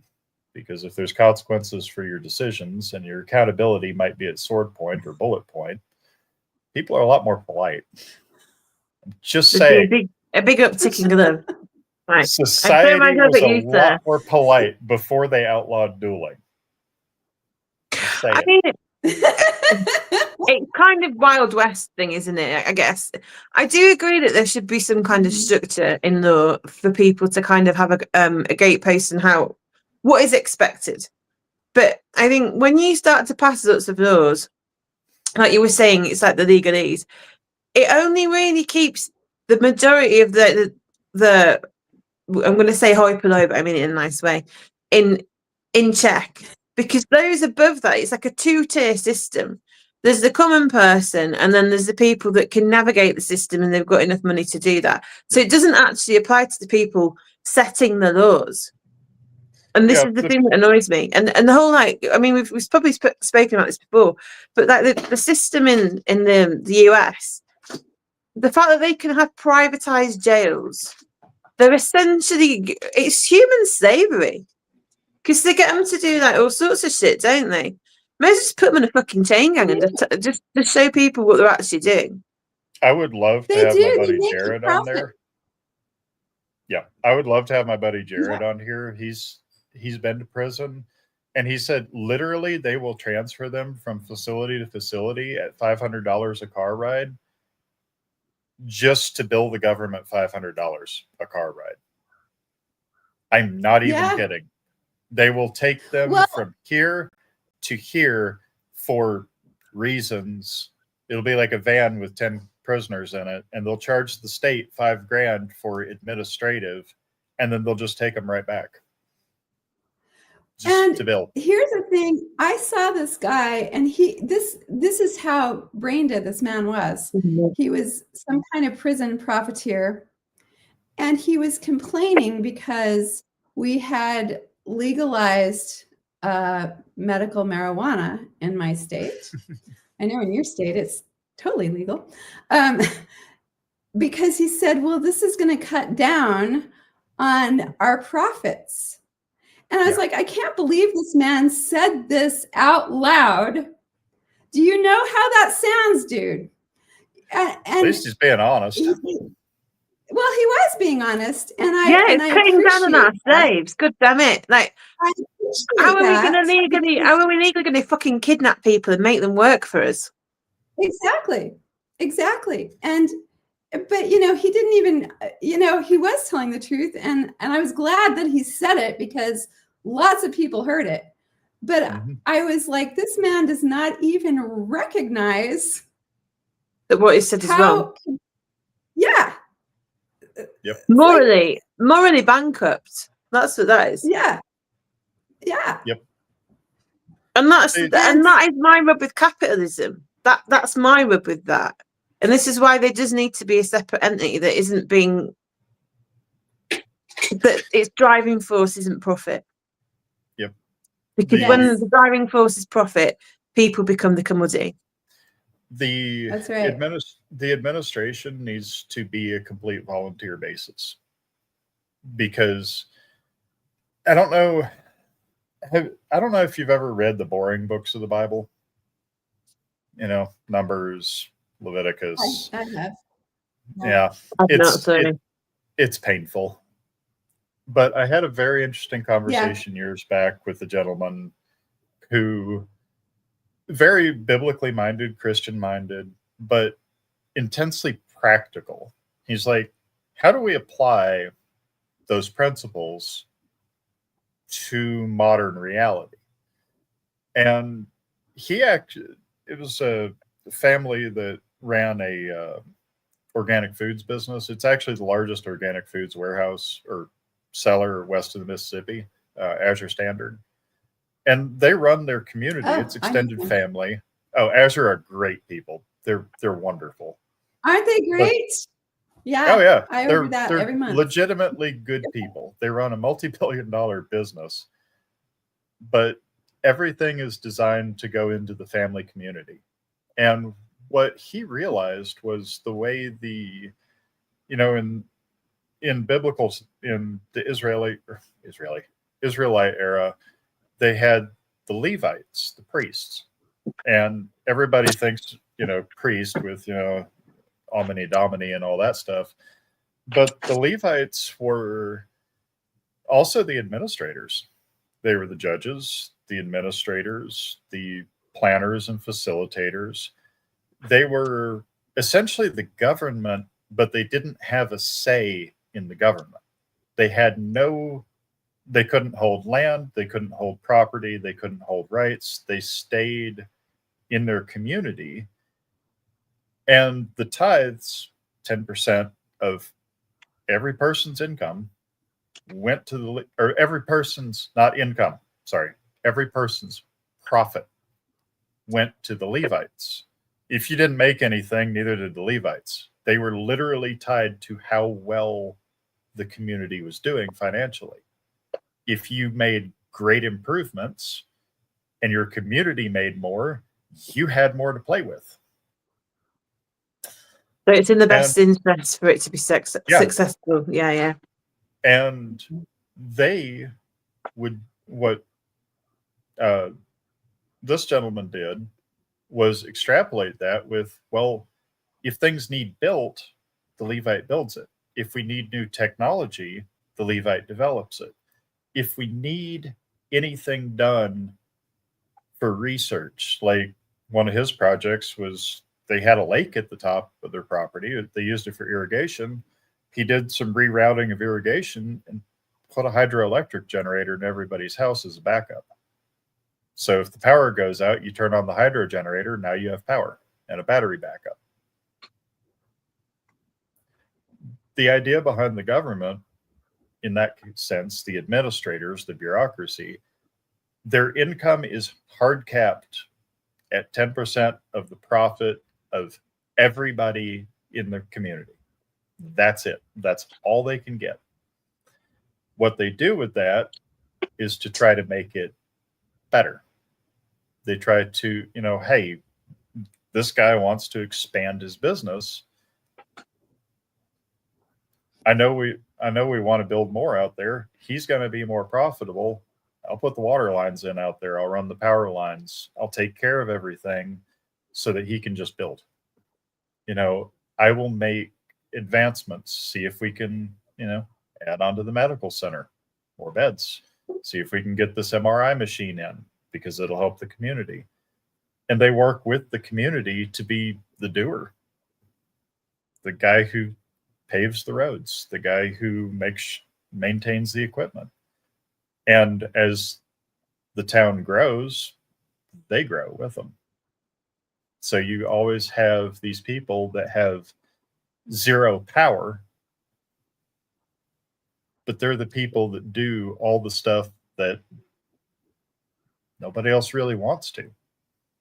I think it's kind of an interesting concept. And I'm not saying it's perfect. Understand. Yeah. I mean, there's always But going to as be an a idea. loophole that they're going to exploit. But like you said, it's not getting. I think to ask for perfection is it's not realistic.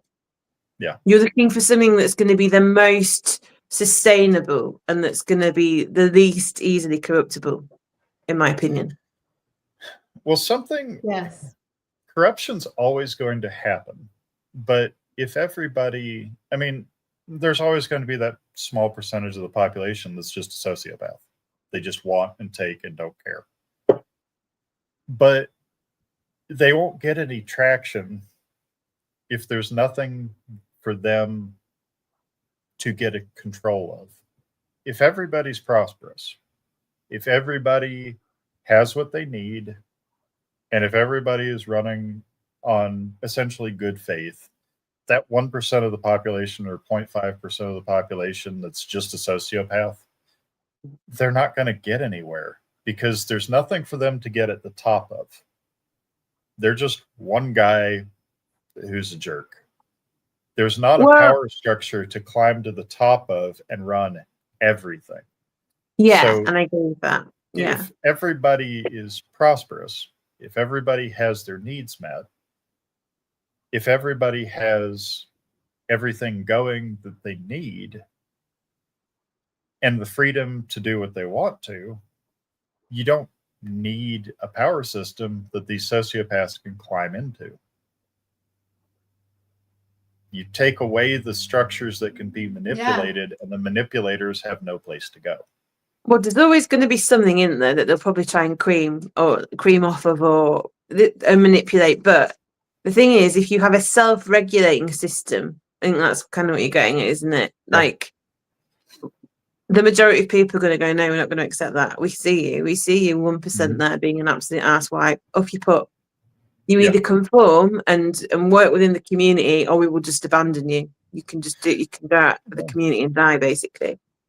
But and honestly, I think rehabilitation is a good thing too. Like actually helping people instead of throw them in a metal box for 3 years and then say, okay, good luck with your life. You know, actually bringing back counseling and therapy and help. That's a good thing.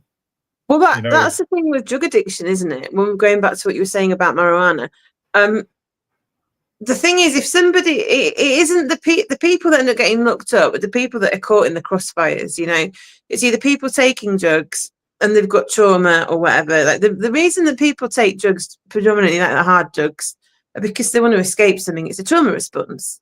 Yep. But it's also overreach. Like if somebody wants to take psychedelics or somebody wants to smoke marijuana, the real issue is how is it provided and where is it coming from? Because that's the real corruption, and that's the places where they should be going for. Because it isn't the end user. It isn't the end user that's the issue to society. That isn't going to cause the problems. That's not causing that's not perpetuating corruption and all the rest of it, and slave trade conditions and the gang wars and all the rest of it. It's how is this being grown? And if you legalise it, I'm not even legalise it because I do think then that it's government overreach and they start putting chemicals and all sorts of shit about it. But if they just decriminalise it, people can make their own minds up, you know? And like you were saying, if people are taking Class A heroin, you know, they're taking heroin or whatever, and they're stealing to feed their habit, putting them, like you said, in a metal box isn't going to fix the issue because they have a medical issue. They are addicted to a drug. And they're not actually acting as though a sane person would. So you can't try them in the same way. Yes, they do some pretty deplorable things, but it's looking at the underlying reason. And like you were all about the rehabilitation. I don't want to go Clockwork Orange because that's too far. But you can really look at what kind of programs can you implement to help people grow and readdress the imbalances in their lives. One of them is like the retraining that you can do for people. They need support and stability because a lot of people that have got drug addictions and whatnot that then go on to perpetuate petty crime or get caught up in gangs and things. They don't have a stable support network. They don't know how to relate to other people. And these are all the things that we should be putting in place. And these are the things that community addresses. See, to talk on that one, one of my coworkers, there's 4 or 5 guys over at the shop that are ex-cons, and they're some of the nicest people. Like Yeah. they really get it. They get life.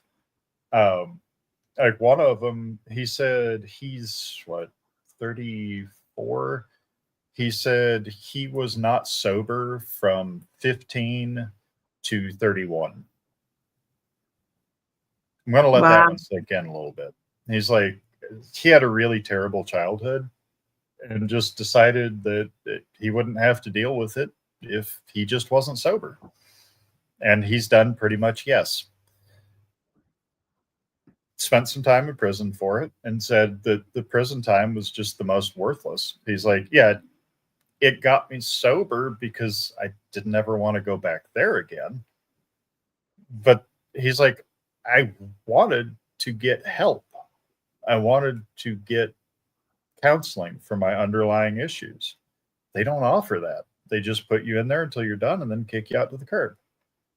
I'm like, Yeah. so what do you think would be better? He's like, what I would like to see is for sentences to not have an end date, but have a condition date of basically, hey, I was in here for meth. Could my counselor leave me with this meth pipe for 12 hours in my cell and know that I'd come back and I wouldn't have smoked it? Yeah. He's like, I didn't need to be in prison. I needed someplace to stop me and go, okay, you are here. You have to stay here until you've figured out where this comes from. What's the trauma from? What are you running from? Why do you want to be high all the time? What are you getting away from? He's like, I would love to have had that instead of just being thrown in there. 3 years later, they throw me back out and I haven't really learned anything other than I don't want to go back. And that's the thing. And I mean, the point of the prison system is to make society safer. Hello guys. Thanks for being here. And, they're not, like we talked about before, it is literally just creating a safe system because they need people to fuel this like almost criminal organization, really, because they're kidnapping people, putting them in these metal boxes and making them do stuff, and they're essentially they're forcing people to comply with rules that are absolutely ridiculous. Some of them are just they're nonsensical, and they can put you in prison for like years and years and years. Like in the UK, if I was so inclined to take some illegal drugs and they caught me, they could put me in prison for years and years and years, even though like I'm a sovereign individual. I've chosen to take this illegal drug and the consequences are on me, nobody else. If I chose to take an illegal drug, went outside and chopped somebody up with a machete, then I could get that. That's a different thing. But they shouldn't be able to put you in prison for that. And it's like total control, like nanny state. And this is the sovereignty thing again, and giving our power away. And they take more and more. The more you give them, the more they will take. And this then leads into that problem reaction solution. So actually, when you look at what prisons should be, if you actually address the issues in society, there'd maybe be like a handful of people that needed to go to prison. You wouldn't need to cram all these people in together. So you would essentially be making society safer without taking away people's freedom, which is people's ultimate, sovereign right. We all deserve to be free. Yeah. I've always hated the term sovereignty because it kind of implies that I am over everybody, but I haven't found a better term. It's accountability and responsibility. Honestly, I think all the drugs should be legal. There shouldn't be illegal substances and things. It's like you can go, oh, well, what if this person does this? Yeah, well, every tweaker I know, every diehard meth head, if all drugs were legal tomorrow, they would make it about 5 to 6 days because they would get a big bag and do all of it as fast as they could. And then we wouldn't have to worry about them. And that's not just my opinion. That's most of the ex-tweakers I know. They're like, yeah, I wish it was legal. That way I'd get rid of half my family because they're not responsible for their actions. They're just going to go and do it. That's their choice. Doesn't bother me. because that's their choice. They should have that right. If they want to find the bottom of the bottle, let them find the bottom of the bottle. It's either going to kill them or they're going to one day go, I don't like this. Yes, exactly, Don. Exactly. I mean, that going on the warning labels, though. So in the UK, I don't know if they do it in America, they put these horrific pictures on the cigarette packets, right? And no, they don't do that here. Thank God, because it's like pictures of like malformed mouth cancer, fetuses and like like horrible lungs, and it goes smoking causes lung cancer, and it's like, does it really though? Not really smoking, is it? It's fucking chemicals that you put into it, and what you're doing is you're fucking hexing me. Take your gun cancer back. I'm going to smoke this cigarette. I'm going to rip this off the packet and I'm going to put it in the bin because I don't agree with that. And that's what they're doing. They're literally like, when we realize how important our words are, they're encoding our reality with their narrative. And, you know, belief is such a powerful thing. If people are looking at these going, you know, you've got cancer, you go, oh, like my kids come home and like, I don't smoke now, I stopped smoking again. But they're like, Mummy, don't smoke because you're going to die of cancer. And I'm like, I'm not. Stop it. Stop projecting that on me. I'm not. I'm good. Actually, when I smoked when it was like 2017, 18, when I was over in Ireland, and they had all those nasty pictures in the cigarette packs. So we, being Americans, decided to start that as a trading card game and see if we could get all the pictures. That's how seriously we took it. It's like, oh, I got a mouth cancer. Do you have the teeth one? Yeah. So we just cut them off the back and just used them as trading cards. Thought it was really funny. But, that's hilarious. I mean, we don't take it seriously, and it's not serious. You know, if I'm willing to do it, I pay the consequences for my actions. That's how it should be. You know, if you screw around and kick somebody's door in Arkansas or Missouri, you're probably not going to be a repeat offender. It's like, it's how it works. Like, responsibility and accountability is key, and I don't want sovereignty over anyone or anything but myself. And if I screwed up, I pay it. If I break my neighbor's stuff, I repair it. You know, that's how it should work. And that I find fundamentally is the most important concept that has been forgotten in modern society. Because for the folks that just joined, I mentioned it earlier, the idea that the entire world is presented as a dichotomy of either or, good, bad, dark, light, good, evil. And I'm going to go on a historical rant here, and I will apologize slightly in advance. I hate Karl Marx. I mean, there are many reasons to hate Karl Marx. Yeah, bad hair. That man ruined. I'm with you. That man ruined any chance of the philosopher Hegel being taken seriously, because I get so damn tired. I studied a bunch on Hegel recently, and I'm going to be doing more. The man was brilliant. He had truly enlightened knowledge. His idea, because he was responding to Immanuel Kant, who had this idea that, well, we don't know where knowledge comes from.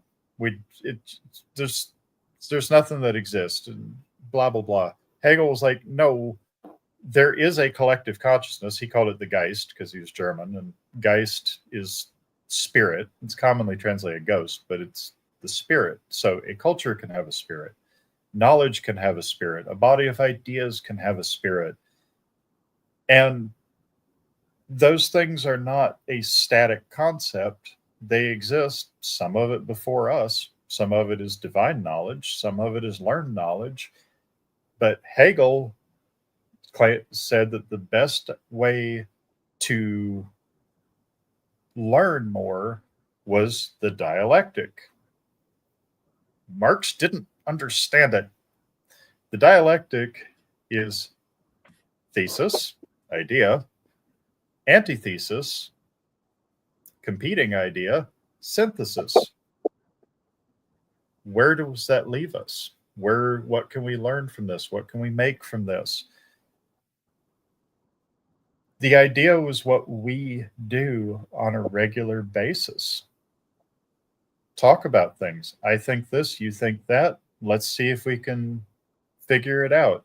Marx took it to, I have an idea, I will create a problem, and then I will provide the solution. Hegelian dialectic is really the heart and soul of what we're doing here. Is I have this idea, you have this idea. Let's make something that works with those two ideas or more.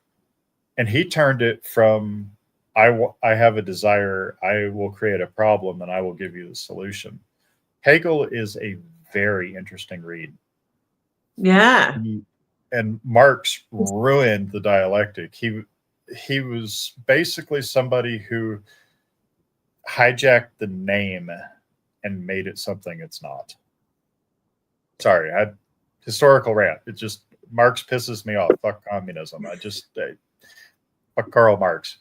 No, it's brilliant. But I mean, even going before that, when you talk about the spirit of things, I mean, if you go back to the tradition of like shamanism, everything has got consciousness. And they talk about like the spirit of the tree or the spirit of the flower or whatever. And you can have like whole collective consciousness within one set of like the insect race, or you can have a collective consciousness throughout, all of the rocks and the minerals in the earth. And it's like almost kind of like a hierarchy of consciousness, and it's like groups of consciousness. But then you talk about the dialectic, and all that really is when you look at it in duality, it's the contrast, isn't it? And we talk about this, the divine knowledge, which is the basic structure of what we're experiencing in reality. And then through the structures of reality, it's the contrast of learning and rubbing against it, basically. It's like, I'm having this experience, you're having that experience, and together we're giving each other feedback to create something new. And that's what it's like, learn experiential knowledge, isn't it? Yeah, it's building. It's like, Yes. if you've ever built anything, you have to start at a base level and then you can build up. It's like, I can't put the cabinets in the house until I got the stupid foundation poured. Nobody likes pouring concrete. It's just basic, flat. I want to do the trim work and the pretty stuff and the painting and the decorating. Yeah, well, you got to start at the basic level and build from there. But ideas do have a character of their own. And that was the Geist Hegel was referring to, is that some of these ideas have kind of a spirit of their own. You'll hear artists oftentimes talk about, their muses, the things that inspire them and have this life of their own. They're not copying something, they're feeling it. And ideas and concepts can have that as well. And in a real way, like, the dialectic is almost more like a romance between ideas. This is what, it's like two ideas going on a date, building a relationship and becoming something more than the sum of their parts. Over time, those ideas have children and they go off to do the same thing. In a very real way, the thoughts are alive. And that was what Hegel really thought, that these ideas, these geists, have a spirit to themselves, and you need to let them loose. You need to let them free. Some of them are just intrinsic. They just exist in the universe. These ideas simply are. It's like, if you woke up with amnesia on a desert island, you're not going to look at a rock and be like, yeah, that looks tasty, and try to take a bite out of it. That's an idea that that rock no good. Yep, rock still no good. These ideas are things that we just know. We know that this is my thing. Take my thing. We know I'm alive. I want to stay that way. These are basic foundational geists, but the thought, the concept has its own life, and you can allow those to propagate, to meet each other, to make relationships and have children and offspring and see where it comes from, much the same way as damn Karl Marx's ideas are a Geist offspring from Rousseau. Like, you can see the family lineage of those ideas. And it's something that we really need to treasure, that these ideas do have a life to their own. They do have an energy. They do feel, in a way. Like, you know the feeling of this idea. So this idea that ideas are just like black and white logical things, rational things, everything can be taken to rational logical concepts, I think is fundamentally flawed. Ideas have a life to their own. There's an energy to them. And not everything can be rationally explained, because look at how religion works, look at how government works, look at how science works. It's not everything is rational, but everything can be true. Yeah. Sometimes you have to feel that truth in order to understand it, to be able to explain it in a rational way. No. Well, Sorry that if goes was a back bit of a in. No, rant. it's great. Don't apologize. That's great. And that's the thing with language, isn't it? So when you have language, language is just an associated concept that we've formed collectively, that we all agree on, that describes something that we can observe and that we're sharing, you know? And that's kind of the thing, that when you think about like the spirit of consciousness, we have to figure out a way to have the shared experience, I think. And like going back to what you were saying about like it having a spirit and it having an evolving nature, it's almost like you said, we look at like egregores and things, don't we? Thought forms. They exist in the mental realm. It's got a realm all of its own. It's like the internet. I mean, we've not quite touched on AI or whatever, and we could go there, but when we talk about like the internet and AI, it's not a false, but it's an artificial constructed realm that our consciousness can permeate, and we can have this conversation. So yes, we can see each other and we can type to each other and we can see it and take it in physically, but also energetically. Our energetics are meeting other people there as well, and it's creating this energetic overlay. Yep. Where everybody's intermingling. It's creating another layer to this collective consciousness, and it's almost like it's the precursor to full telepathy, you know. Yep. And it all feeds into each other. I had a really interesting experience. So I'm doing a shamanic healing course at the moment, and we talk about everything having consciousness. And part of the healing process is being completely in presence with something. And when you're completely in presence with something, you're moving out of the dualistic nature, which is separation, which is God, and then something outside of God, which isn't technically true. And you move back into a form of unity consciousness because you're so present, and it's like super presence. And when you do that, I've had these few instances. One where I was going to have a telephone call with an energy company with my dad, and he was all irate, and I was in this really, really present state, and I began to perceive the consciousness as almost like a shape, and I could feel it, and it was the consciousness of the conversation that was going to take place, the consciousness of me, the consciousness of my dad, and how it all merged together. And I'm assuming it's in the quantum field, and I could perceive it, and it was malleable. It was like plasma or Play-Doh or something. Yeah. And in that, I was guided to kind of project ease onto that. And as I was moving through the conversation, I was aware of it. And it was like I was literally reshaping reality. I was creating it in real time because I was in super presence. And that is awesome. How we can tap into these ideas. Yeah. But these ideas alone will also exist with a conscious signature, with a shape within the quantum field. And it's how it entangles with other things, isn't it? I think so. It is.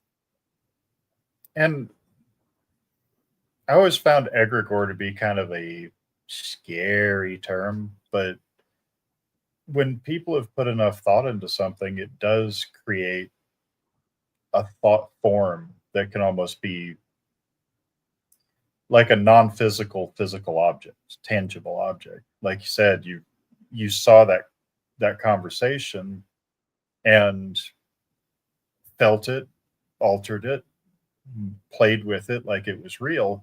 Well, what happens when everybody thinks about a topic in that way? Well, now it suddenly becomes very real.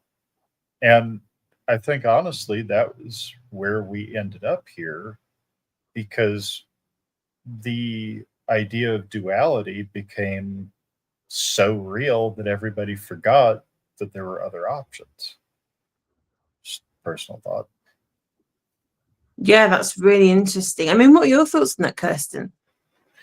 Actually, Well, would I you was mind if I really stepped glad away that for about you 2 minutes? Okay. I One was thing. really glad that you brought up that experience you had the other day, because that's the first thing that came into my head when he started talking about the consciousness of the idea.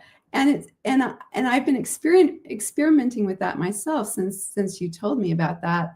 And it really is true. And I think Nick is right in a sense. I mean, I'm not sure precisely what happened, but I do think that we have forgotten that duality is not the full truth. And so we're living in this place where we don't really recognize that everything is part of our consciousness. And when you were talking earlier about everything having a collective consciousness, what I noticed when I talk to the trees and the plants, my flowers and so forth, they all have a consciousness together. So when you talk to a tree, you're actually talking to the consciousness of all of those trees, every tree in that particular group. And it's just like yesterday when I went out to get my Christmas tree, I had chosen a tree, and another tree that was the same type of tree told me that it would rather I took it and left the little tree. And I did, because I heard that. But the thing is that the trees don't see it so much in an individual way. I mean, they recognize that they are individual trees, but they also are all connected in what they think and feel. And so if you talk to this tree over here, this other tree over here also knows the conversation. And I think that's what we're moving towards. And like you were saying, it's the precursor to having that ESP all together with each other, where if someone says something to me, then everyone else knows that this has been said. And so, yeah, I think I really agree with you guys. Yeah. I mean, I love that, because I mean, that's the thing when somebody says something, even like it's put out into the field, you're literally creating it as you go. And I think when we talk about the trees, just as one kind of aspect, if you put that as a mirror effect next to when I was talking about this collective consciousness, this AI artificial thing, that interface, basically reality that the internet is, the trees also have it. They all have the mycelium network that goes between the roots, and that's their own kind of like internet in a way. And it goes from one to the other, and it's all electrical signals, and they can communicate that way. So there's lots of different ways that nature and that the animals and the plants and whatever on this earth have found to physically communicate. But also it's the vibrations in the air, isn't it? Just as another little interesting thing, when I was driving home today, so I was stuck in traffic. And normally this gets me quite like irate. And I was rushing to get back for this live. I'd been to pick my car up and whatnot because it needed some repairs doing to it. And the traffic was just fucking horrendous. And I was sat there going, gonna be late. And then I was like, no, what we're doing. Come back into presence. I just took a few seconds just to feel into the body and get back in the breath. And then I started to perceive the body as a practice first. And then I started to perceive the car. And then I started to perceive it interconnected, and then the car leading out, and then the traffic. And then I was like, right, this is going to be easy. And as I started to do this, all the traffic started moving. And it was really funny. And then some other stuff happened. You sent me a message saying, oh, this has happened. And I was like, oh, right. And then I'd kind of get pulled out of it and then pulled back in. And literally, as soon as I started to do this, I was home in about 5 minutes. So this is the thing, you were literally, and it blows my mind how we can tap into it. We can literally reprogram reality as we go. Yeah, very much. Yeah. And that's the key, the presence, coming into presence with it and recognizing the consciousness of it. You And- start by feeling it within you, and then it reflects out. and there very much is a reality to that, as far as like thoughts being real and able to alter the world. Like, it's not that hard, because I have had a few days where the morning just dragged, and I just decided it's not going to. Like, I'm just going to accelerate this until 10:30, and it just suddenly flies past. The world is more valuable, but it's not if you aren't conscious of it. And that's the thing I've become aware of, is you have to be aware of not only yourself, but the world and your interactions with it. Because if you're not, you're just dragging those thoughts around. They are part of you. One of the images I like using is that growing up as a child, you're given these thoughts and perspectives on the world. You know, your parents, your friends, your family, they all hand you these things. And it's like by the time you're, 10 or 12, when you're more or less formed, it's like you've inherited a house with everybody else's possessions. And you can either go through that house and start picking things up and go, okay, is this what I like? Is this useful to me? What does this do? What is this? Or you can just start piling your own stuff on top of it and just dragging it all with you. But things get lost. Things don't make sense. Things don't have a place. You've got your damn vacuum cleaner in there with your pots and pans. And most people are wading through this stuff instead of clearing it out, knowing what they have and how to use it and where it goes in the house. So as we start going through and seeing things for what they are, learning about why we think this or believe that, then we start cleaning our house out. So we're able to move through it better. We're able to see it better. Where we don't have these thoughts that aren't ours. Everything that's in the house is ours. So we're not weighed down. We're not restricted. It's not cluttered anymore. And now you can actually start decorating it how you want to. When you expand that house to the universe at large, suddenly you can move your furniture around. Kitty. So suddenly you can just move time forward a few hours if you want to. Just skip. You can rewire yourself because you can finally get to the walls to find the wiring. I don't ever want to see somebody say, I don't know why I do this. I don't know why I believe this. If everything's conscious, then every single thing you have is a tool or a piece of the house that's yours. If you don't, you're just playing with somebody else's stuff. You're not actually building yourself. That's why I like to learn, why I like to trade stories. Sometimes I'll have this part that I picked up and it's like, ooh, that actually fits with this. Now I have a usable item. It's like the left shoe and the right shoe. Yeah. It's like I hate seeing it when people just do something because they've always done something. It's like, well, why do you? I don't know. It's like living consciously and taking responsibility and being sovereign is being able to have answers for those questions and then being able to help other people answer theirs. That's why I love coming on and talking with you, because you're both extremely experienced, wise, and educated.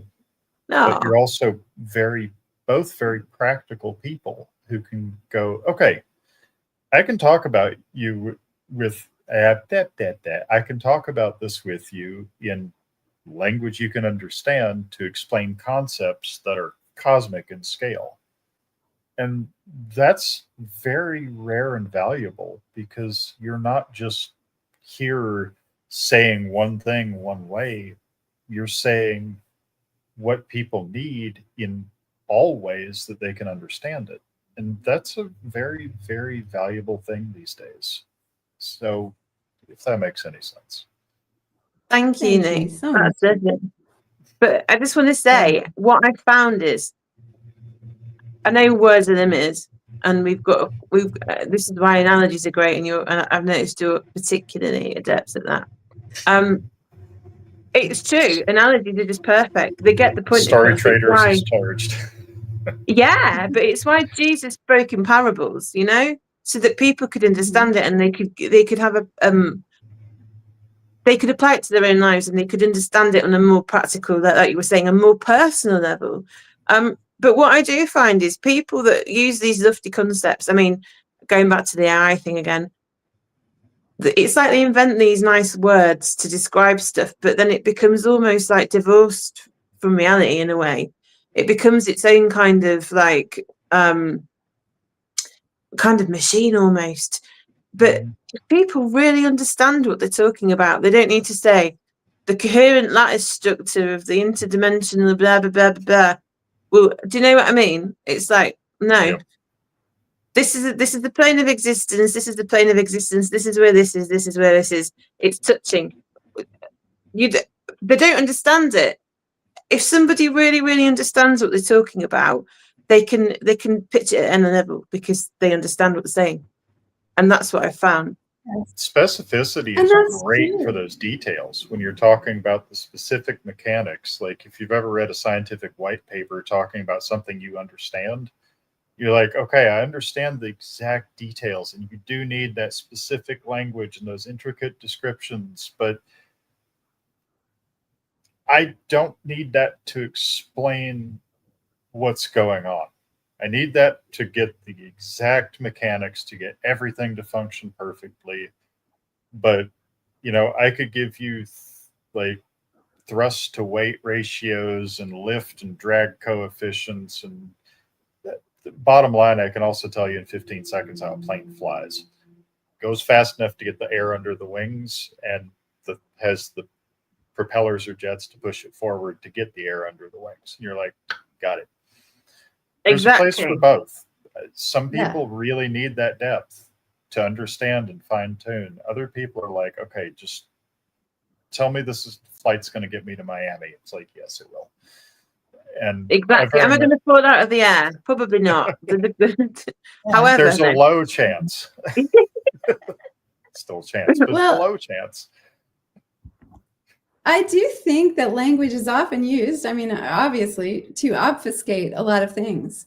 And as a former communications professor, the first thing I used to tell my students, I know you know a lot of big words. Well, actually, most of them didn't. But if you do know a lot of big words, that's great.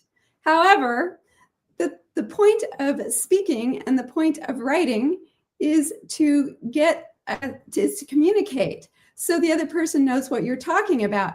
Maybe they don't know all those words. Think about that. Who is your audience? Who are you talking to? If you're talking to a group of experts who are well acquainted with the lingo, yeah, use those words. If you're talking to a group of English scholars who have very large vocabularies, yes, use those words. However, if you're speaking to someone who is just a normal person trying to understand what you're talking about, use words that make sense to them. And that is such, so I feel like a lot of times when we see these politicians or whoever saying, coming up with these big, long, massive legalese or whatever, and saying this stuff, really, they're not trying to communicate. They're trying to obfuscate. Yep. And so, yeah. Yeah, it's the language. The language is an interesting one, Karen. and that's actually a very good point, Karen, because much like substances or items, no words should be off limits. And what's funny is because Yeah. I've worked construction a lot in my life, and I've worked with people from every race and background and orientation that you can imagine.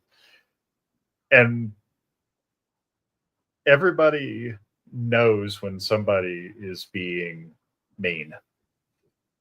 That's why there's no limitation with words on a job site. Like a black friend of mine told me, he's like, I can tell when somebody's being racist. I don't need you to censor your language so that I don't have to think about it. Just say what's on your mind. And we proceeded to spend 20 minutes telling each other racist jokes. It was great. It's like people are responsible and accountable. They don't need censorship. People being Yeah. responsible and accountable don't Yeah. need to have items restricted. People being responsible and accountable don't need to have somebody else tell them what they can and can't do. They just need to do it and realize that if they step over the line, they're probably going to catch fist. Because that's the other thing about job sites. There's many spots that don't have a camera. That's where disagreements get settled. Is that back to the dueling pistols? Yeah. Most job sites, it's more put up your hands, let's go. Dueling guns. Guns. Yeah. Hey, I mean, I've seen that one happen before. Like disagreements get a little bit out of hand, and it turns to okay, disagreements by fist. But you know what? Everybody gets along, minus the one or two idiots who aren't on the job site anymore. Well, Yeah. I think once you've had a black eye and you've come to realise that you're wrong, Yep. this is the thing about guys mostly. They're very, very easy to get on with. You know, you kind of say, I'm a bit like a guy in a lot of ways. I kind of say my piece and say, I'm really cussed. This has happened. Please don't do it again. And they're like, all right, then I'm like, yeah, cool. What we're having for dinner, or what we do a cup of tea. It's done. You find it. I'm not saying this with all women, but a lot of it's like, Yeah. you know, there's lots of huffing and puffing, or there's like passive aggressiveness, and it's just like, oh, for fuck's sake, what's wrong? Just let's resolve it. Mm-hmm. Let's say it and get it over and done with. I don't want to be listening to you huff and puff for the next 3 weeks, you know, and hearing that you've gone and told Sally in account that I'm a cunt. Just tell me I'm a cunt. I can take it. I'm a big girl. Yep. That's how it should be. Yeah. And women are generally It is. nicer about it than men are, but guys will just be like, hey, what the hell did you do that for? Because I was dumb. Oh, okay. Moving on. You know, women, it tends to take a little while longer, it seems, but you know, that's one thing I like about Debbie, my lady. She's very direct like that too. Like, hey, you have a problem? I'd rather not make this a huge deal, and there's usually a lot more talking involved, but she'll just come out and say it. And honestly, I don't see any reason why that can't become more common. You girls are going to be nicer about it than I would be, but you know. I mean, it's tact, isn't it? It's saying things in a way that's going to be received in the manner that you intend it. I think that's whereas as guys like a bit of like rough and tumble, don't they? They like a bit of like, I'm going to take the piss out of you and put you in your place, and we're all going to laugh about it, and then I'm going to realise there was an undercurrent there, and you meant that I actually was a bit of a cunt, and I won't do it again. The weird part is, guys, the way that you can tell when you piss, at least from this is strictly for American culture and mostly for construction that I've worked, you can tell when a guy's lost all respect because they'll just stop talking with you. Politeness is one of the biggest middle fingers from a man. Oh, really? Just, yep. Sorry you feel that way. When they start bringing out the British politics thing, where it's just like, I have no interest in interacting with you. It's like, I'm done. We've got one idiot at the shop who's like that. He just makes everybody's life harder. We call him Goblin, because if it's small and shiny, he'll take it. That can be your wrenches, your parts, your tools. Oh yeah, I've got that. And he'll ask you how to do something, and then he won't do it that way.